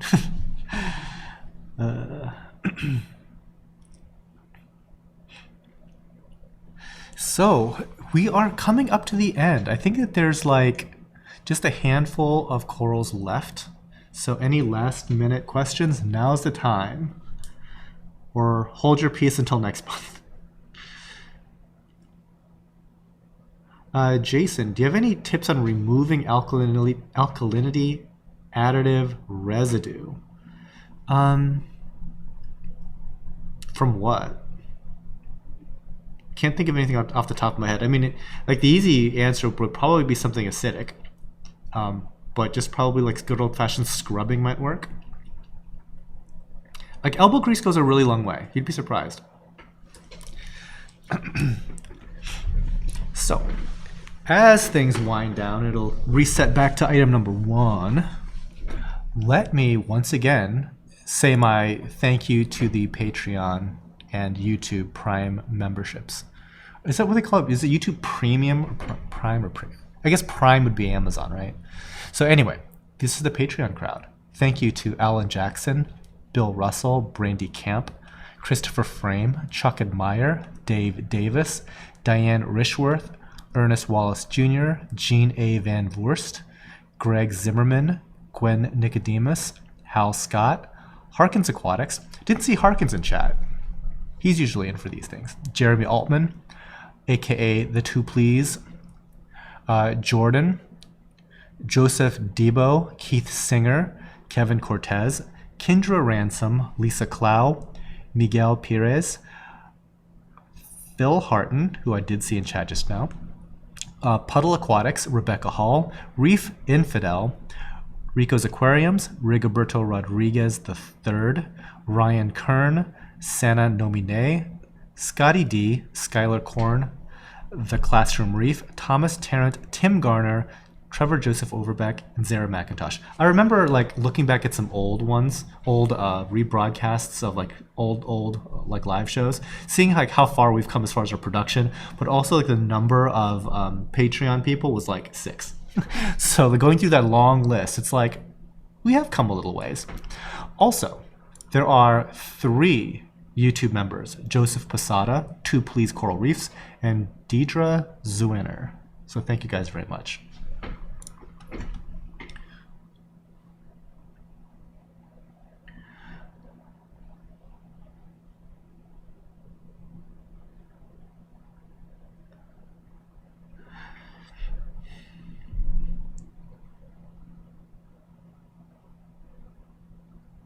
Okay, so I'm using cups and pipettes to dose alkalinity. I'm having trouble cleaning the inside of the glass pipettes. Okay, so I'm assuming that there are pipette cleaners, right? The little like little brush guys.